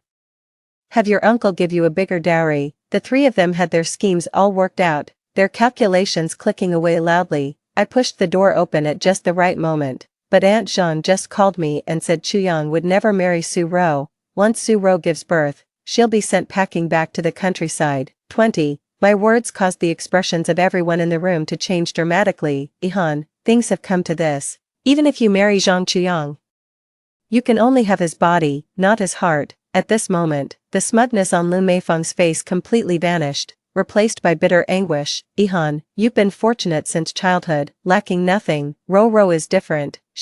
Could you please not compete with her for Chuyang? As Lu Meifeng spoke, Su Ro was already in tears. Han Yen, for the sake of me being your elder sister, could you please let me go? Su Daqiang's attitude remained firm. Ihan, even if you refuse to break off the engagement with Chuyang, your father will find a way to make Sura marry him instead. If you don't let go now, you'll only be humiliating yourself when the time comes. The three of them worked in perfect coordination, using both carrot and stick. If this were the kind and weak-willed me from my past life, I probably would have blamed myself already. But, what do you mean by let you off? It was Su Ro who shamelessly seduced my fiancé and got pregnant with his child. I must have been cursed for 8 lifetimes to be involved with people like you. Listen here, Su Ro, no matter what tricks you pull, I won't cancel my engagement to Zhang Chuyang. Go ahead and have the baby. When the time comes, your child will call me mom, while you'll forever remain in the shadows, at most hearing your child call you auntie. Hearing this, everyone in the room was left speechless with anger. Bang, the meal delivery auntie who just walked in accidentally broke a bowl at that moment. I'm so sorry. It's my clumsy hands. She flusteredly tried to pick up the broken ceramic pieces from the floor and accidentally cut her hand. Unable to watch any longer, I stepped forward. Let me handle this. I crouched down to help her pick up the broken bowl pieces. After gathering them, I stood up, ready to throw these into the trash bin. As I raised my eyes, my gaze inadvertently fell upon the face of the meal delivery auntie, and I couldn't look away. Similar, she looked so much like Su Ro. 21. The conjecture I had previously suppressed resurfaced once again. Noticing me staring at her face, the meal delivery aunt quickly lowered her head and said to me, "Thank you, it's nothing." I comfortingly patted her shoulder and casually plucked a strand of hair from her head. Just as I stepped out of the ward door, I saw Zhang Chuyang. His expression was extremely excited. Hanin, that's wonderful. You don't mind Su Ro giving birth to my child and are even willing to be the child's real mother. Don't worry. I'll definitely treat you well from now on. As he spoke, his eyes were filled with deep affection as he looked at me. It seems he overheard what I just said in the hospital room. I almost want to puke. In my past life, how blind must I have been to feel resentful that Su Ro stole such a worthless thing? What about Su Ro then? I deliberately raised my voice. Just give her some money after she gives birth to the child, Zhang Chuyang said with complete indifference. Indoors, as Zhang Chuyang's words were spoken, another wave of exclamations arose. Su Ro fainted again. As for whether it's real or fake fainting, I don't care. I looked at Zhang Chuyang expressionlessly. What I said earlier was just to deliberately provoke Su Rong. From the moment you hooked up with Su Rong, we no longer have any relationship. Please tell your parents this when you get back, so they won't go around saying I'm your family's future daughter-in-law every day. Being associated with people like you is actually quite embarrassing. After saying this, I ignored Zhang Chuyang's reaction and walked away. 22. The day before the college celebration banquet, my mom and I returned after choosing dresses, discovered Su Ro and her parents at my house. The family of 3 lay on the sofa, munching melon seeds while watching TV. The villa was littered with melon seed shells and spilled tea, utterly chaotic. What are you doing here? I stared at them. Su Daqiang leaned further back into the sofa. What kind of talk is that, Ihan? We're family. Ruru just got out of the hospital and shouldn't be inconvenienced. If she doesn't stay here, where else would she stay? At that moment, a servant came downstairs carrying some belongings. I took a closer look and realized they were actually my things from my room. Noticing my gaze, Su Ro spoke up with an innocent expression. Hanin, Uncle said I need a good environment to recover, so I'm afraid you'll have to stay in the attic or the guest room. Holy cow. They actually took over my room again without notifying me. I was furious. Just as I was about to speak, my mom cut in ahead of me. Security. Throw this family of 3 out. How dare you? Do you know who I am? I'm the elder brother of the master of this villa. If you dare lay a hand on me, I'll have you all fired. Su Daqiang roared furiously. However, the security guards completely ignored them. After all, this villa was part of my maternal grandparents' dowry to my mother. The 3 who were thrown out sat at the entrance of my villa, cursing and grumbling. I said slowly, keep shouting and I'll call the police." As I spoke, I took out my phone. When I pressed 110, the three immediately fell silent. They got up from the ground and left with their meager belongings. "Sue-ro," I called out to her at that moment. "What else do you want?" Sue-ro could no longer keep up the act. Clutching her stomach, she looked at me with full of wariness and hatred. "Don't you dare touch my child." "Ha." I let out a cold laugh. "Just having a child won't get you into the Zhang family." 23. The Zhangs value their reputation above all. Only by making it known to everyone that you're carrying Zhang Chuyang's child might the Zhangs allow you to enter their household openly. "How could you be so kind?" Sue-ro's expression was deeply moved. She wasn't completely brainless after all. Soon, she figured it out. "Sui-han, you did this on purpose. You want to drag the Zhang family down with you in disgrace." "Yes, I did it on purpose. I've given you the opportunity. Take it or leave it." Not long after the Su Daqiang family left, my father returned. In the living room, he had an unprecedented argument with my mother. Because of me, because of Sue-ro. Their quarrel started with Sue-ro seducing Zhang Chuyang, then escalated far beyond that. My father felt that over all these years, my mother's financial dominance had constantly undermined his dignity. As for my mom, aside from feeling I'd been wronged, her biggest emotional knot was my dad's years of emotional neglect. Even my usually elegant and composed mother couldn't hold back her emotional breakdown at this moment. "Su Zhannan, you're just spineless, utterly useless, and a complete male chauvinist. If you won't protect your own wife and child, you're nothing but a heartless, ungrateful wretch with no eyes to see. Jing Yunru, you're asking for death." My father raised his hand, about to strike my mother. Of course, his slap never landed on my mother. Mid-air, it was intercepted by security. "Beat Su Zhannan to death. The harder you hit, the bigger the bonus." 24. Next, the living room was filled with Su Zhannan's screams of agony. "I've wanted to do this for a long time, even if in my past life I only ended up attending a vocational college. It wasn't impossible to make a good life through hard work. It's Su Zhannan, Sue-ro, and Zhang Chuyang. No matter what job I find, they'll use their power to ruin it for me. In my tragic past life, though I was partly to blame for being blind to the truth, I never did anything truly evil from start to finish. It was these villains who kept pushing me to the edge. The moment I was reborn, I wanted to beat Su Zhannan to death, but when I actually did it, I didn't feel the satisfaction I expected. Because of my mom's face was full of hurt. "Mom," I stepped forward to hold my mother's hand and called out cautiously. "Mom's fine." My mother forced a faint smile at me. Only when Su Zhannan was beaten into silence did my mother say to the security guards, "Stop." I still felt somewhat unwilling to let Su Zhannan off so easily. My mother patted my hand reassuringly. "Tomorrow is your college celebration banquet. It wouldn't be good if this escalated." With that, I said nothing more. Su Zhannan was sent to the hospital, and at the ward's entrance, my mother specifically arranged for someone to keep watch. At night, the light in my mother's room remained on. Unable to rest easy, I walked to my mother's room door and saw her inside, gathering all the photos she had with my father. First, she looked at them reminiscing about the past, then tore them to pieces fiercely. Indeed, I only saw my father's faults but failed to see everything he and my mother had been through together. Noticing my arrival, my mother waved at me. I walked over and nestled into my mother's embrace. My mother's voice came from above. "When I wanted to marry your father, your grandparents disagreed, saying he came from a poor background and lacked personal capability. I was bewitched by his sweet words and was determined to marry him. Now that things have come to this, it seems I truly made the wrong choice." 25. Mom, everyone makes wrong choices in life. What matters is realizing your mistakes in time. Besides, I raised my head and looked at her. Besides, if you hadn't been with Dad, maybe you wouldn't have such a smart and lovely daughter like me. My joking tone successfully brought a smile to my mom's face. She looked at me and asked seriously, "Hanin, if your dad and I get divorced, would you be okay with that?" "Yes." "Would you choose to be with me?" "I would." This time, I answered without hesitation. Perhaps my answer gave my mother strength, as confidence returned to her face. "After your college celebration banquet ends tomorrow, I'll bring up divorce with him." "Okay." I hugged my mom and slept with her.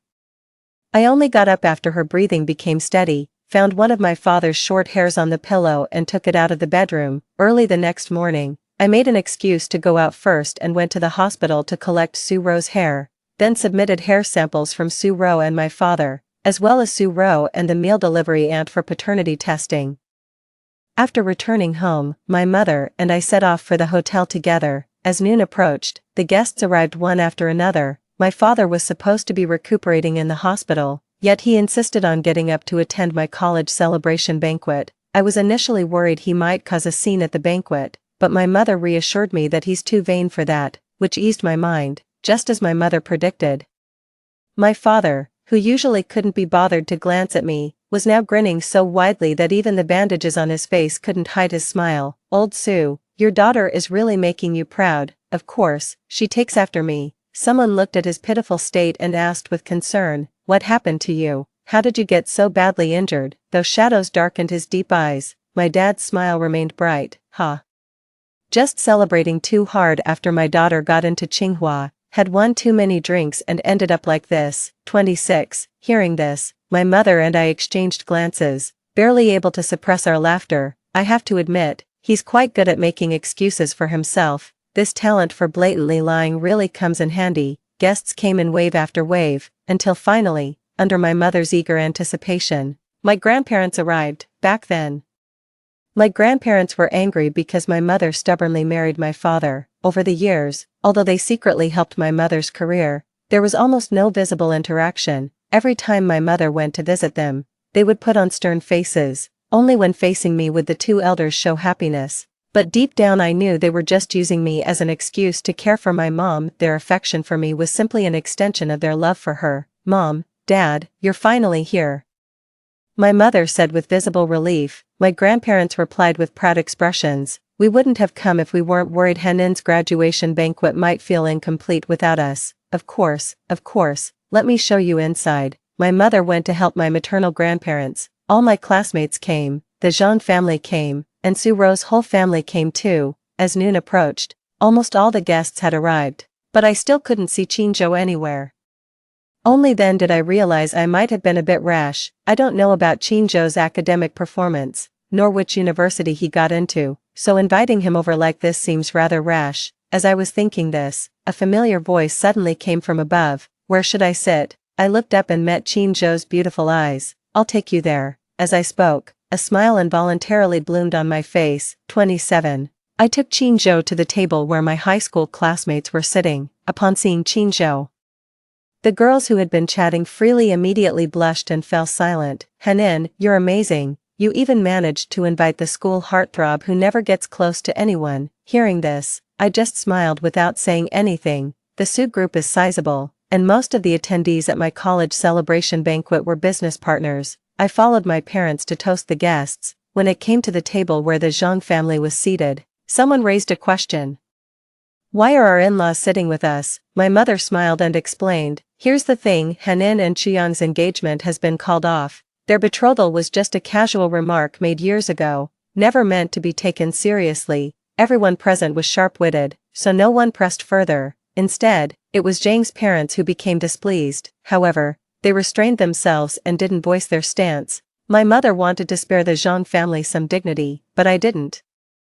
Wanting to end things gracefully after doing something disgraceful. Since when does the world offer such nice deals? I looked at Su Ro, who was clutching her stomach with a conflicted expression, as if struggling over whether to expose right then that she was pregnant with Zhang Chuyang's child. So, I simply walked toward Zhang Chuyang, who wasn't far from her. Halfway there, suddenly, my foot twisted, and I fell straight forward, and directly in front of me was Su Ro.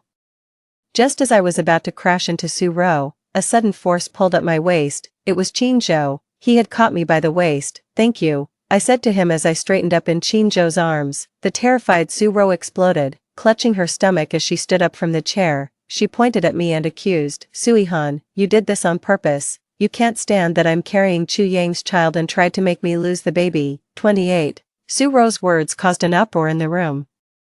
The crowd instantly understood the reason I broke off my engagement with Zhang Chuyang was because he had an affair with my cousin, and they even had a child together. Everyone present cared about their reputation, and many looked at the Zhang family with undisguised contempt. The Zhang parents valued face most of all. Mrs. Zhang immediately denied. "Su Ro, how dare you spout such nonsense? Our Chuyang isn't someone you can just seduce as you please." With things having come to this, Su Ro decided to abandon all restraint. "Auntie, whether the child in my belly is Chuyang's or not, you know the truth. If you insist on denying it, we can always do a paternity test after the baby is born, you shameless slut, I'll tear your mouth apart. Just as the Zhang family and Su Daqiang's family were about to start fighting again, my mom directly had security kick both families out. The scene became quiet once more. The crowd's gazes toward me held more sympathy, of course. My dad was the exception among these people. His face turned livid, with a look in his eyes as if he wanted to devour me. As soon as we got home after the college celebration banquet, my dad exploded. How could you two be so vicious? Ruru is already pitiful enough, pregnant with Zhang Chuyang's child yet not accepted by the Zhang family. Must you drive her to death? But doesn't she deserve this punishment, Sui-han? Don't think I don't dare to teach you a lesson. My father strode toward me. The security guards blocked my path, surrounding me tightly. If you don't want to end up hospitalized again, go ahead and try something. 29. I knew you were no good, enough. My mother couldn't take it anymore and interrupted my father. Sujanan, let's get a divorce. Divorce, Jing Yunru, are you joking? My father's tone was full of shock and disdain. Clearly, in his mind, no matter how he treated my mother and me, she would never divorce him. Yes, divorce. My mother declared resolutely. After taking a moment to process this, my father sneered. Fine, let's divorce then. We'll split the assets 50-50. Why should we split it equally with you? What have you contributed to this family besides eating, drinking, and having fun? I protested, but my mother said, all right, I'll have the lawyer draft the agreement later. Then it's settled. After my father went upstairs, my mother looked at me and reassured me, Hannah, since we've decided to divorce, the most important thing is to cut the knot quickly. Money can be earned again, and after all, he is your father, giving him some money isn't a big deal. My mother made a fair point, so I kept quiet for the time being. Seeing that my mother was fine, I told her I was going out to meet a friend, actually went to the hospital. I hope my guess is wrong, so that to prevent my mother from being too upset, I can let Sujanan get a little inheritance. At the hospital, I successfully obtained the test results. When I opened the test report and saw the results, I was so angry I could barely breathe. I guessed right. Su Ro is truly the child of Sujanan and that meal delivery auntie. 30. I immediately took the test results back to show my mom, who was originally grieving over their decades-long marriage, became completely consumed by rage upon discovering that the child my father had through his affair was 3 years older than me. Truly my mother, even when angry, she didn't let rage consume her reason. She called my grandparents, and told them about the situation. My grandparents came with my 3 uncles. My father, who was taking a nap, was dragged off the bed and beaten severely by my 3 uncles, already injured. He was beaten to within an inch of his life. Then my eldest uncle placed a divorce agreement in front of him, demanding he sign it. When my father saw it required him to leave with nothing, he absolutely refused to sign. My uncle sneered, Sujanan, think carefully, if you don't sign, I'll report you for bigamy tomorrow and have you thrown in jail. Not only that, but from now on, I'll beat up every other member of the Su family I see. None of you will ever have a chance to succeed in this lifetime. Realizing that Su Ro's secret had been exposed, my father signed the document with a look of utter defeat. At that moment, my parents' divorce was finalized. From now on, he's no longer my father. Sujanan was thrown out of the villa like trash. I'm so angry. If it weren't for considering Henin, I would have made sure he went to jail. The uncles were furious. My mother had no time to grieve, turning instead to comfort my grandparents and uncles. In the end, my grandparents and uncles, out of concern for my mother and me, insisted on taking us in to stay for a while. At my grandparents' house, I felt a warmth I had never experienced before, so warm that I never wanted to go back. My mom also thought the villa was unlucky, so she sold it below market price. There was still over a month before Tsinghua's semester started. My mom asked me, what are your plans next? Mom, I want to do an internship at a company. After dealing with the trash, making money is what really matters. I need to learn how to manage the company early, so I can inherit the family business. After hearing my answer, my mother smiled and said, perfect, that's exactly what I had in mind. 31. My mother took me to buy several sets of professional attire. I put on the professional attire and tied up my long hair. The reflection in the mirror shows a bold and confident me, no longer the coward of my past life. The next day, I went to the company with my mom. I witnessed firsthand as my mom instructed HR to fire all the people Su Jinnan had previously planted in the company. Soon, my mom's phone in the CEO's office was ringing off the hook. Sister-in-law, we're family after all. That bastard Su Jinnan's actions have nothing to do with me. Elder sister, I've already cut ties with Su Jinnan. Jobs are hard to come by these days. Could you please not fire me for the sake of our past relationship, when interests are at stake? The brotherhood Su Jinnan took such pride in proved utterly fragile. My mom, not wanting to waste time, simply blocked all these people outright. My mother handed me over to a senior at the company, and I had a lot to learn every day. Amidst this busyness, the affairs of the Zhang family and Su Daqiang's family also reached my ears without fail. It's not that I wanted to hear, but the Zhang family's scandals were simply too numerous recently, becoming common knowledge in the circle. After Su Rou publicly announced at my college celebration banquet that she was pregnant with Zhang Chuyang's child, Zhang's parents, feeling utterly humiliated, ordered Zhang Chuyang to cut off all contact with Su Rou. Whether it was Zhang Chuyang's deep affection or Su Rou's manipulative skills, he actually continued his affair with her behind his parents' backs. When Zhang's mother accidentally discovered this, she was so furious that she was hospitalized at Zhang Corporation. Several major cooperative projects fell through due to their disgraceful behavior, resulting in heavy losses. Watching the company's stock price plummet day after day, Zhang's father was overwhelmed with anxiety. That's not all. It turned out Su Rou didn't know she was an illegitimate child who couldn't be exposed to the light. After learning that the meal-delivering aunt was her mother, she furiously scolded Su Jinnan and her biological mother for being shameless. In a fit of anger, she directly lost the baby in her womb. 32. Without her child, Su Rou lost any chance to marry into the Zhang family. Her status in the Su family plummeted. She stopped being arrogant and began to coax Su Jinnan again. After all, Su Jinnan had money in his hands. Back then, the reason Su Jinnan signed the divorce papers with my mother so readily was twofold. First, he feared going to prison and was intimidated by my uncles. Second, he had a substantial amount of secret savings.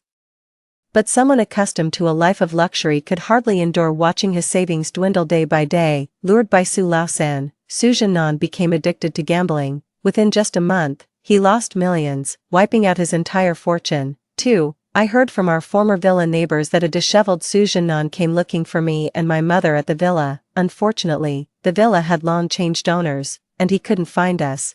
33.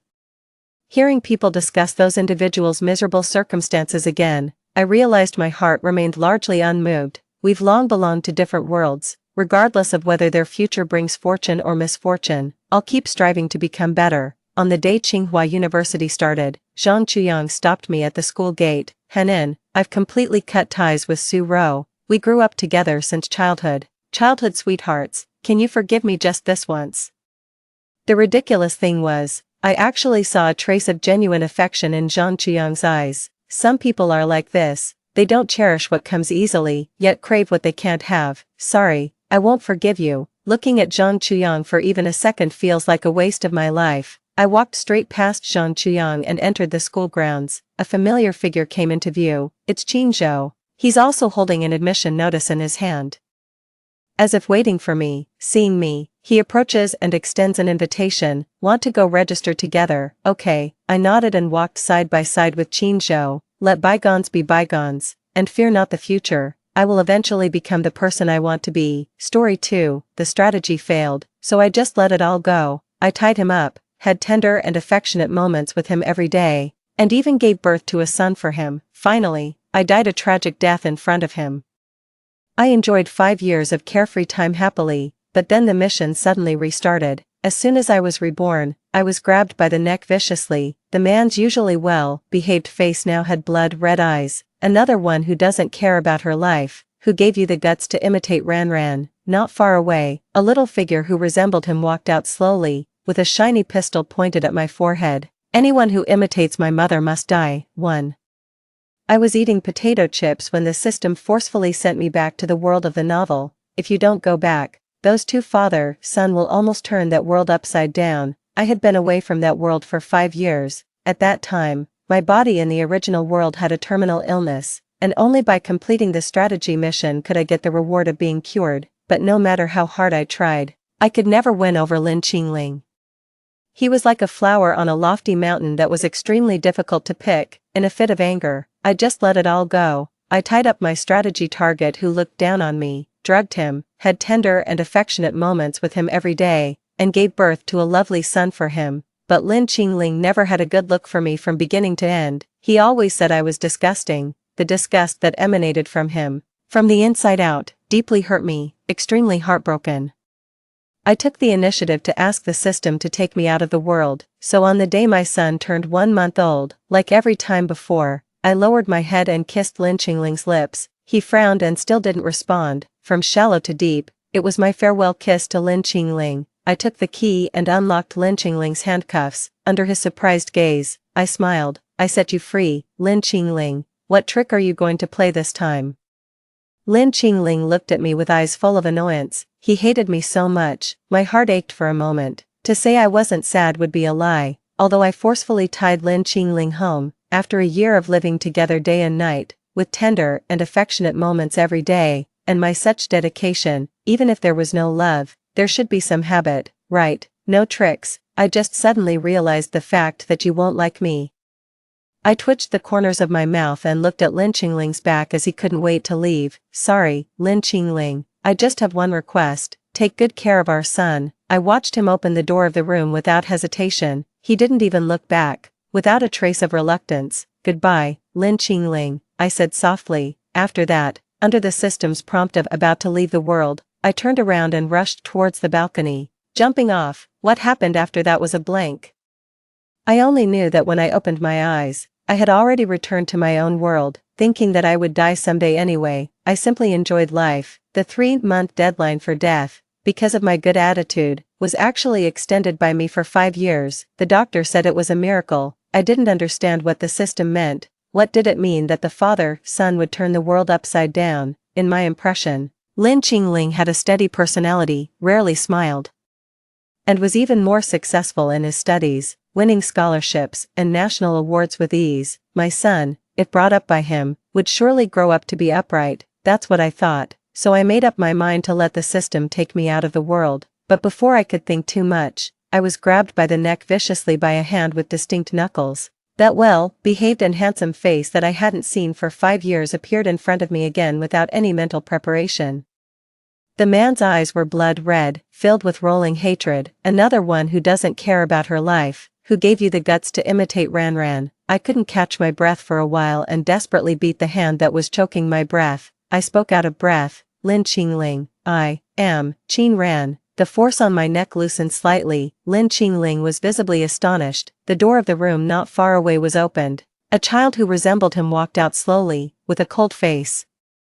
He steadily pointed a shiny pistol at my forehead. His words were terrifying, not what a child could say. Anyone who imitates my mother must die, too. Judging from the appearance of this child, I recognized him almost immediately. This was my son. At that time, because Lin Qingling couldn't accept him, I didn't name him. I didn't expect him to have grown so tall now. Lin Qingling's hand completely let go at this moment. I slid down from the wall, continuously stroking my throat, inhaling and coughing crazily. You're really trying to kill me, Lin Qingling. It's been 5 years. Why do you still hate me so much? He obviously hadn't reacted yet and just looked at me warily. The big one and the small one each occupied one side at this moment, and even their defensive expressions were exactly the same. Although I was coughing with tears in my eyes, I still beckoned to my son with full of collagen face.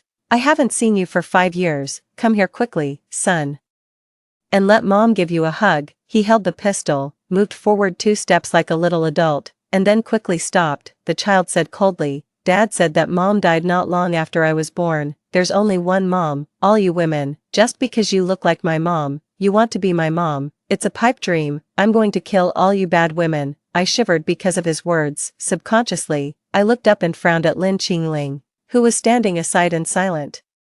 I asked you to take good care of our son, and this is how you teach him, Lin Qingling. You actually taught him to kill. Are you crazy? You can hate me, but you can't hate our son. Lin Qingling still just looked at me. The bloodshot eyes in his eyes were fully stretched, looking very terrifying. He moved his lips. His lowered head actually looked a bit pitiful. I clicked my tongue. I tried to stand up straight and reach for my son's hand, but was stopped by Lin Qingling. He grabbed my wrist.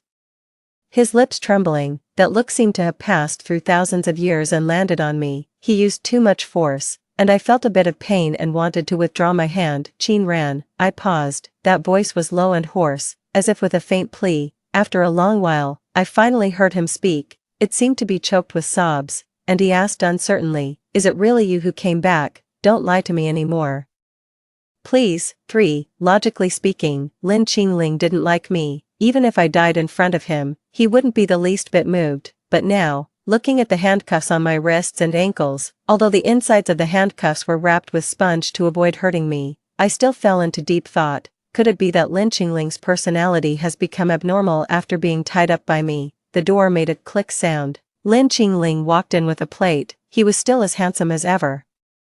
One could even say that he was more charming than before. With a height of 1.88 meters, he had a typical muscular body when taking off his clothes but looked slender when wearing them. Coupled with that abstinent and perfect face, even I, who had seen many models, still couldn't help but be infatuated. The steaming mist rose along the edge of the bowl. It was my favorite fish, filet congee. He scooped a spoonful, blew on it, and brought it to my lips. His movements were gentle, as if we were really a couple who had been in love for many years and had a son. If we ignored the fact that I was wearing overly heavy shackles at the moment and it was difficult for me to even raise my hand, eating a bowl of congee was extremely tiring. I took a breath. Lin Qingling, are you taking revenge on me? Revenge? Lin Qingling seemed to not understand my words at all. He slowly wiped the remaining liquid on my lips with his fingertips. He deliberately made the movement very slow, making my senses infinitely magnified. I watched him lower his head, his handsome face approaching me. A burning kiss landed on the center of my lips.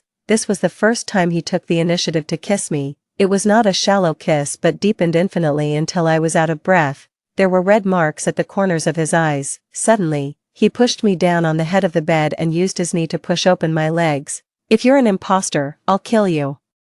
Lin Qingling's voice was as cold as if he had just come out of an ice cellar. I felt my clothes being peeled off. I finally couldn't help it and struggled to shout, "Lin Qingling, how could you become like this?" "I became like this." A sneering laugh. His slender and cold fingers stroked my face. He took out a gift ribbon and wrapped it around my forearm circle by circle, until I couldn't move at all. I could only let him do as he pleased. My terrified reflection was in Lin Qingling's amber pupils.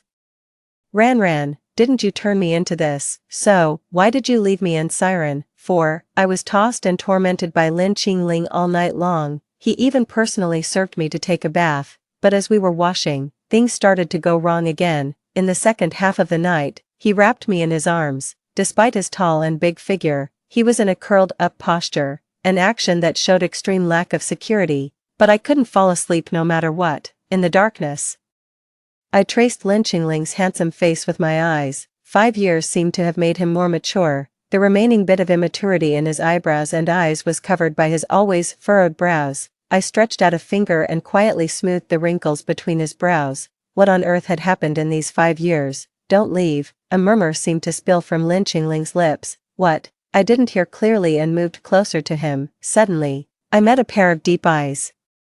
Lin Qingling had woken up at some point. Our breaths intertwined, very close. There were still ambiguous red marks on his neck left by me. I withdrew my hand awkwardly. The handcuffs collided, making a clear sound. It was particularly harsh in the quiet environment. "What you said before, Siren." I tried to ignore his scorching gaze and changed the subject. "Is that our son? Did you name him?" He didn't speak and just looked at me quietly. His look gave me goosebumps all over my back.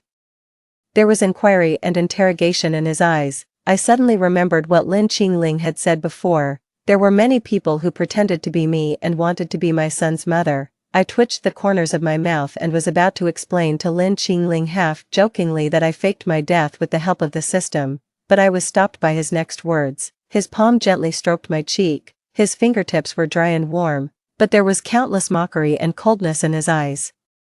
"You're the one who imitates her the most vividly. From now on, you can stay here." 5. Imitate whom? Imitate Qin Ran. I imitate myself. I came to a conclusion from his words. Over the years, Lin Qingling had found many women who resembled me. Looking at his naked and muscular upper body, I suddenly felt disgusted. Although I used extreme methods on Lin Qingling before, I had only ever had him. I had him in my heart all the time, even though he didn't have a good look for me. I never thought of fooling around with other men behind his back. Now this body had probably had affairs with countless women. I suddenly struggled violently. Lin Qingling's pupils trembled because of my actions, and he used force to hold down my hands. "What are you doing?" He furrowed his brows again. I stared at him viciously, trying to see some emotional fluctuations in Lin Qingling's eyes, but his eyes were still the same as 5 years ago, making it impossible to figure out his mood at this moment. "Lin Qingling, you're so dirty." I gritted my teeth. I thought he would react, but he just held my hand, pulled my body, which had crawled a little further away, back a bit, and fixed me back in his arms. I heard him. Lin Qingling was very restless when sleeping. He was like an octopus that couldn't breathe without holding me, tightly wrapped around me, scaring me awake several times in the middle of the night. In my impression, Lin Qingling was always well behaved, whether in life or when sleeping. Before, we also slept in the same bed and covered with the same quilt, but there was always a very obvious dividing line between him and me, unless I drugged him. Otherwise, he would never take the initiative to cross that line, as if we were two completely unrelated people. What Lin Qingling was like before going to bed, he would still be like that when waking up. When I opened my eyes, I still felt extremely angry. 5 years ago, he felt extremely humiliated even if he touched me once. 5 years later, he had slept with countless women and still held those women tightly in his arms when sleeping. This made me, who was crazy about winning him over at that time, look extremely stupid. "System, I want to go home. Why did you bring me back unaccountably?" I was furiously angry with no way to vent, out of sight, out of mind. If this continued, I might be the one who turned dark. The mechanical voice of the system floated faintly. "Are you sure, host? Lin Qingling has become like this because you didn't follow the strategy rules, used abnormal strategy methods, and even died in front of him without permission, causing a great change in his temperament. The Lord God is very angry about this. This is your only chance to atone for your sins now. As long as you lead Lin Qingling and his son back to the right path, your body in the original world can survive, and the Lord God will give you a large sum of wealth. Otherwise, your body in the original world will die immediately." 6. Well, now I have to continue, the system kindly reminded. "Host, actually it's very simple. Lin Qingling's son is also your son. After all, you have a blood relationship connected by the umbilical cord. You can start with the little guy first and influence him with love. Children are easy to coax. A little guy who carries a gun and always talks about killing," I said calmly. The system fell silent. "Look, even the system thinks it's difficult. Why do they have to make things difficult for an ordinary and poor person like me?" In a daze, I fell asleep again. In my sleep, it seemed that something soft touched my face. I mumbled, "So annoying," and waved away that strange feeling. Sure enough, that feeling disappeared. It landed on my ear and chest again. When I woke up, Lin Qingling was no longer in the room. I probed, and there was no warmth on the other side of the bed. He had been gone for a long time. Lin Qingling didn't untie the restraints on my hands and feet. I lowered my eyes and measured. The length of the chain could barely allow me to reach the bathroom. But it was obvious that Lin Qingling didn't intend to let me out of the room. I looked around. The walls were all white, and even the decorative wall cabinets were in cold colors, giving no sign of human warmth.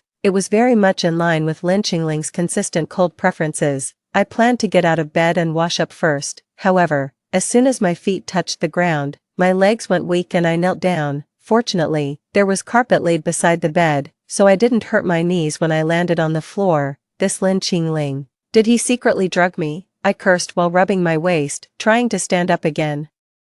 When I raised my eyes, I met a pair of watery eyes. The little figure was hiding behind the door, and only those eyes that were very similar to mine were rolling around in the crack of the door. He seemed very curious about me. It was my lovely son. "Baby, come in," I called out eagerly. The child curled up his body, and those big eyes disappeared all of a sudden. He must have run away. I sighed in disappointment. The next second, the door creaked open. The little guy, who was not even as tall as my waist, walked in cautiously. His delicate and pretty face was full of vigilance, and there was also a contradiction of wanting to get close to me. I instinctively looked at his hands. Seeing that he wasn't holding anything, I felt relieved and beckoned to him again. "Son, let mom give you a kiss," although I was yelling at the system last night that I wanted to go home. But it was only when I truly came into face-to-face contact with my son that I realized how hard it was to cut off the blood relationship. seeing this little dumpling who was tentatively approaching me. I just wanted to spoil him as a domineering mother. When the distance between us shortened to a certain extent, I was quick-eyed and quick-handed. I suddenly pulled my son into my arms and rubbed his chubby cheeks. I smelled the pleasant scent on him. It seemed that apart from not teaching him well, Lin Qingling had taken good care of his daily life. His little arms were plump, and his skin was a healthy color. At this moment, he was wearing a small suit with a tie, and the leather shoes were obviously custom-made and expensive. "Are you going to a party, baby?" I glanced at my son's hair styled with hairspray. At first, my son was still struggling in my arms. When he heard my voice, he suddenly became quiet and stopped moving. "Can you take Mom with you?" I coaxed him. "Talk to your dad about it. Mom hasn't seen you for a long time and wants to be with you all the time." Surely Lin Qingling couldn't keep me locked in the room forever. My son nestled in my chest, and his chubby hands hugged my neck. My heart melted into a puddle of water because of his action. However, Lin Qingling's son was just like Lin Qingling. Even though he was only 5 years old, he still inherited his father's coldness and seriousness. His little face was tense, and his tone was stiff. "No, you'll run away. You'll leave me and Dad behind. You can't be let out. Besides, there are many pretty aunts at the party." After saying that, the little guy let go of his hands. He slipped out of my arms in a flash and ran away. I was left alone, feeling disoriented in front of the door that was quickly closed. 7. My son's words kept repeating in my mind. "There are many pretty aunts at the party. There are many pretty aunts. Pretty aunts, fine." Lin Qingling locked me up and then went to enjoy his life in the company of other women. 3 meals a day were delivered to me on time. The breakfast was my favorite fish fillet congee, the lunch had my favorite braised beef brisket and curry, and the dinner included my favorite snacks. It was as if the menu was tailor-made for me. The person who delivered the food was probably a nanny. She was of a certain age and very tight-lipped. No matter what I said, she wouldn't reply. She just put the food in front of me. "I won't eat it." I asked her to take it away. She said expressionlessly, "If you don't eat, Mr. Lin will punish me." She showed me the scars on her arm on purpose or not. I widened my eyes. I tried to find signs of lying on the nanny's face. Unfortunately, everyone in the Lin family seemed to be cut from the same mold, and it was impossible to tell what they were thinking from their faces. After the nanny left, I clenched my fists and punched the bed as if to vent my anger. "You're really something, Lin Qingling. Not only are you abnormal towards me, but you also play the game of abuse. You're simply not human. System, I don't want to live anymore. I want to go back," I shouted. The system appeared helplessly. "Host, don't be willful." I frowned, and my eyes were sour. "Look at these father and son. One is looking for substitutes everywhere and locking me up, and the other doesn't recognize me and wants to find other pretty moms. And did you see the scars on the nanny's hands? There's a good chance that I'll be the next one to be beaten. I can't go on with this life. I couldn't win over Lin Qingling 5 years ago, and I still can't do it 5 years later." I started to give up again. "I want to go on strike and slack off. I'm not doing this anymore. I don't want to humiliate myself. Host, I want to go back, even if it means letting me die."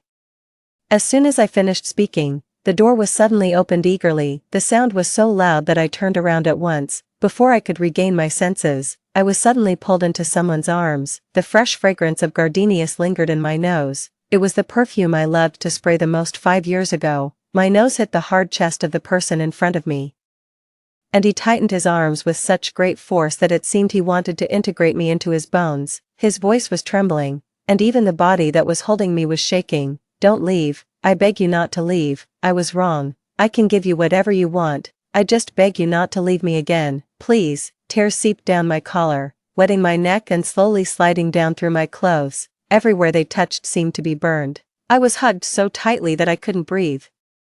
I gasped for breath and called Lin Qingling's name, but he still didn't want to let go. It was only when I hugged him back and gently patted his back that he seemed to be released from a great burden. He gasped and fell to the ground with me in his arms. I could hear his painful moans in my ears. Only then did I smell that besides the fragrance of gardenias, there was also a strong smell of alcohol on Lin Qingling. Was he drunk? 8. After much persuasion, I managed to coax Lin Qingling onto the bed.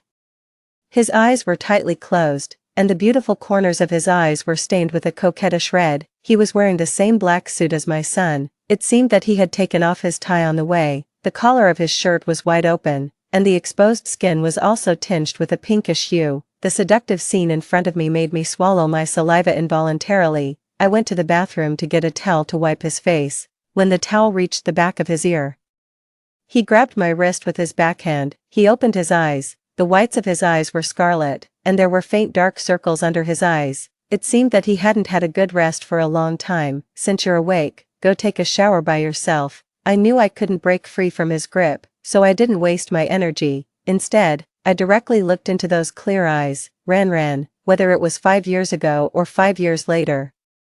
This was the first time Lin Qingling called me so seriously and affectionately in front of me. I was taken aback. I had prepared a lot of words to defend myself for a whole day, but because of these 2 words, I didn't say a single one. Seeing that I didn't speak, he called me again. His eyes were shining brightly. I coughed and replied awkwardly, "Why, there were so many pretty girls at the party, didn't you have a good time?" "I didn't talk to them," he pouted.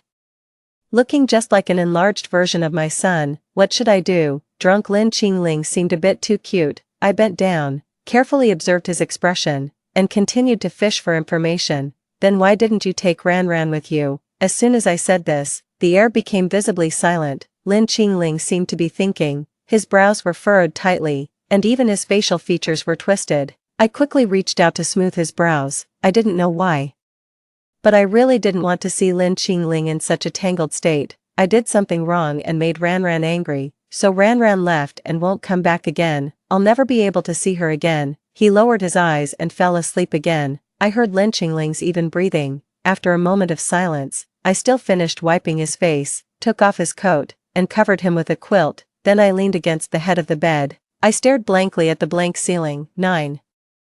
Lin Qingling was overly self-disciplined. No matter what he did the previous night or how late he stayed up, he would always wake up before me. I gradually got used to the 3 meals a day. I gradually accepted his caresses, and that little guy who came to visit me every day. To make it easier for me to interact with my son, Lin Qingling, out of mercy, untied the handcuffs on my feet. One day, my son came to me shyly and, for the first time, said to me, "I want to go to the amusement park."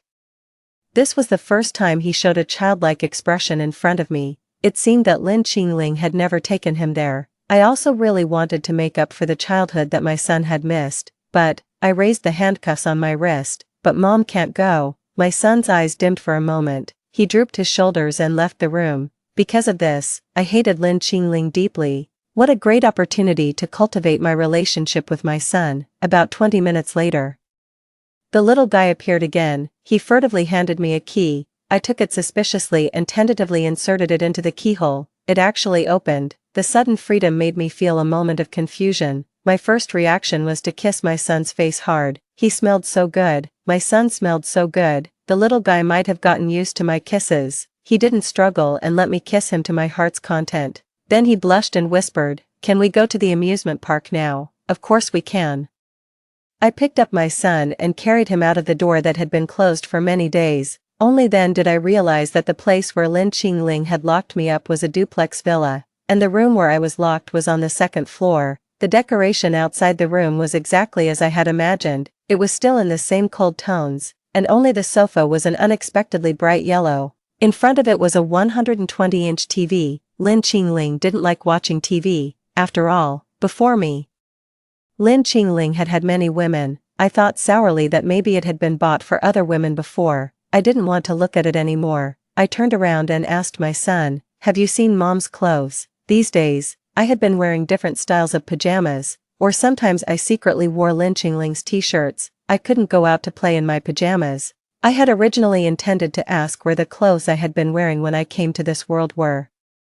But my son took my hand and led me into a room at the end of the stairs. This room wasn't as bright as the other rooms outside. There wasn't even a light installed. Approaching this place was like walking into an invisible abyss. I hesitated and held my son back. "Good son, are you sure Mom's clothes are in here?" "Yeah." My son nodded affirmatively. "I saw Dad take your clothes and go in. My eyesight is 5.3. I won't be wrong." "That's not what I meant." The door was pushed open by my son with a palm.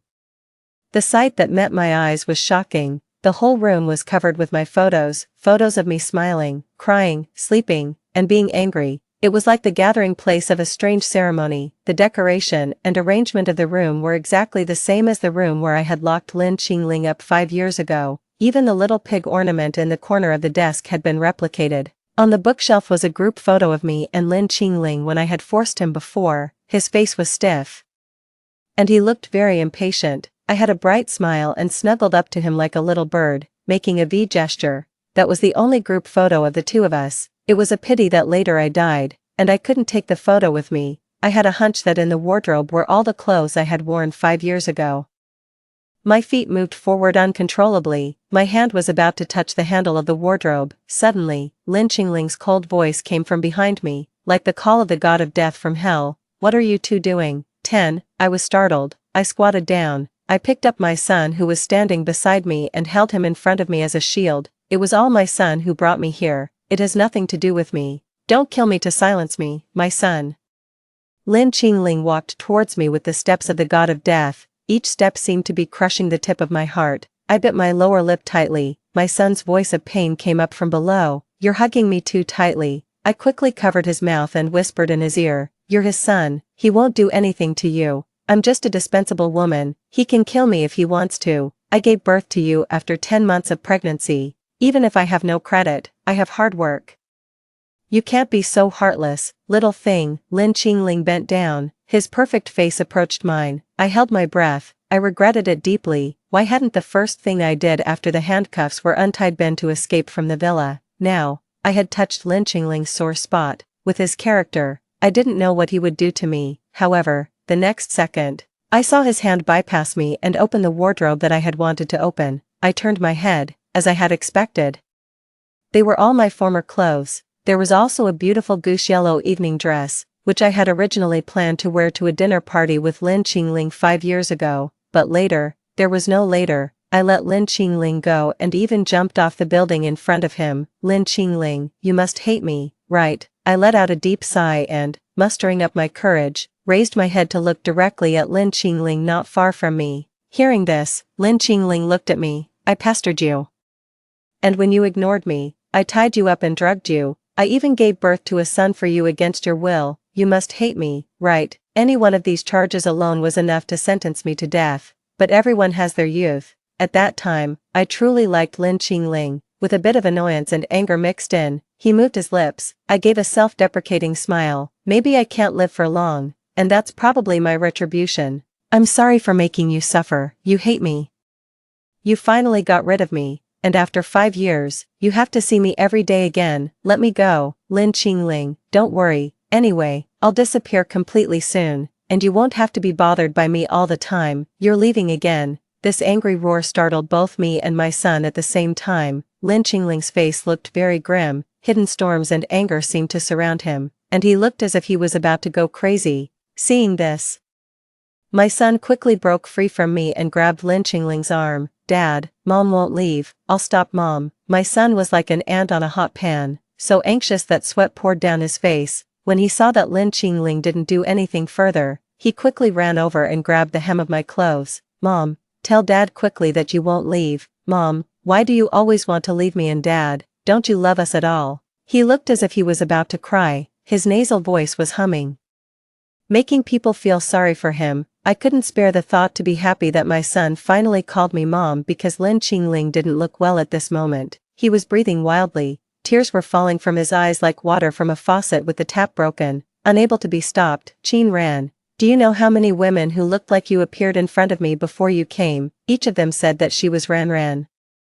The ridiculous thing is that I really thought it was you who had come back, but I thought, since you were even willing to die in front of me, how could you possibly come back?" His tears soaked his shirt, and a few drops fell on his coat, outlining faint water halos, which were incredibly beautiful. "You don't know, and you don't want to know." My son wiped Lin Qingling's tears with his sleeve, but soon, his own tears couldn't be stopped either. "My classmates always say that I don't have a mom, but over the years, a bunch of people have been competing to be my mom." I asked Dad why, and Dad said that none of them were Ran, and none of them were Mom. "My mom is already dead." I didn't believe it. I always firmly believed that Mom would come back, so I want to kill those women because they are blocking my mom from coming back. I admit that I was shocked by what the father and son said. It was also at this moment that I discovered the mystery. I almost never appeared in public with Lin Qingling, and Lin Qingling had never publicly expressed that he liked me. How could there be a bunch of women who looked like me appearing in front of Lin Qingling? Was it the system? Host, speak of the devil and he appears. System, what on earth is going on? I didn't taboo that the father and son were still there. A potential guess made me feel unprecedented anger, if that was really the case. Then I, Lin Qingling, and even my son were all beings controlled and toyed with by the system. After you died, Lin Qingling's Melanism value has always been at the critical point. The Lord God was afraid that the world would collapse, and couldn't send you back either, so he created some women who looked similar to you or even exactly the same as you. He even gave those women the memories between you and Lin Qingling. Logically speaking, there was no mistake. But we don't know how Lin Qingling managed to do it. He could always find out at the first moment that those women weren't you. As time went by, he became hostile towards every woman, even Lin Siren, that is, your son, the host, also became melanistic. We really had no other choice but to find you, the host, and forcefully send you back. The world can't collapse, host, you guys are going too far. Using my appearance and my memories to deceive Lin Qingling and deceive my own flesh and blood, Lin Qingling, this time it's really me. I'm Qin Ran, not those strange women. I threw myself in front of Lin Qingling and protected him. This time, it was me who enclosed him in that small corner. After being deceived for so long, it was impossible not to be defensive towards others. I seriously held Lin Qingling's face in my hands and looked into his red eyes. Lin Qingling, believe me. I don't not love you and our son, I just really want to live. After saying that, I fell silent. Human nature is selfish. I want to live so much. I still have a lot of things to do in the real world, and I don't want to die. If at the beginning I approached Lin Qingling with the purpose of the strategy, later on, I really fell in love with Lin Qingling. I couldn't stand the fact that I was approaching him with a purpose for the strategy. I also couldn't stand being hated by the person I liked countless times. That's why I chose to give up and leave the world, and this time I came back, although it was forced, and although it was also for the sake of being able to live, but I couldn't say that I had no feelings at all for Lin Qingling and my son. The unprovoked jealousy and the genuine love for my son from the bottom of my heart proved at every moment. I can't forget Lin Qingling. I love the little flesh that came from my body. I carefully leaned forward and kissed Lin Qingling's lips, just a gentle peck. Lin Qingling, believe me, I repeated it eagerly. I was afraid that he would regard me as one of those women who deceived him. I was afraid that I would also become one of those women, but Lin Qingling said, I know. I blinked. I saw the curve of his lips. He smiled and kissed me back. Suddenly, I quickly covered my son's eyes. I heard Lin Qingling's voice, like the clear sky after the rain and the gentle breeze caressing my face. He said, I know. The first moment I saw you, I knew.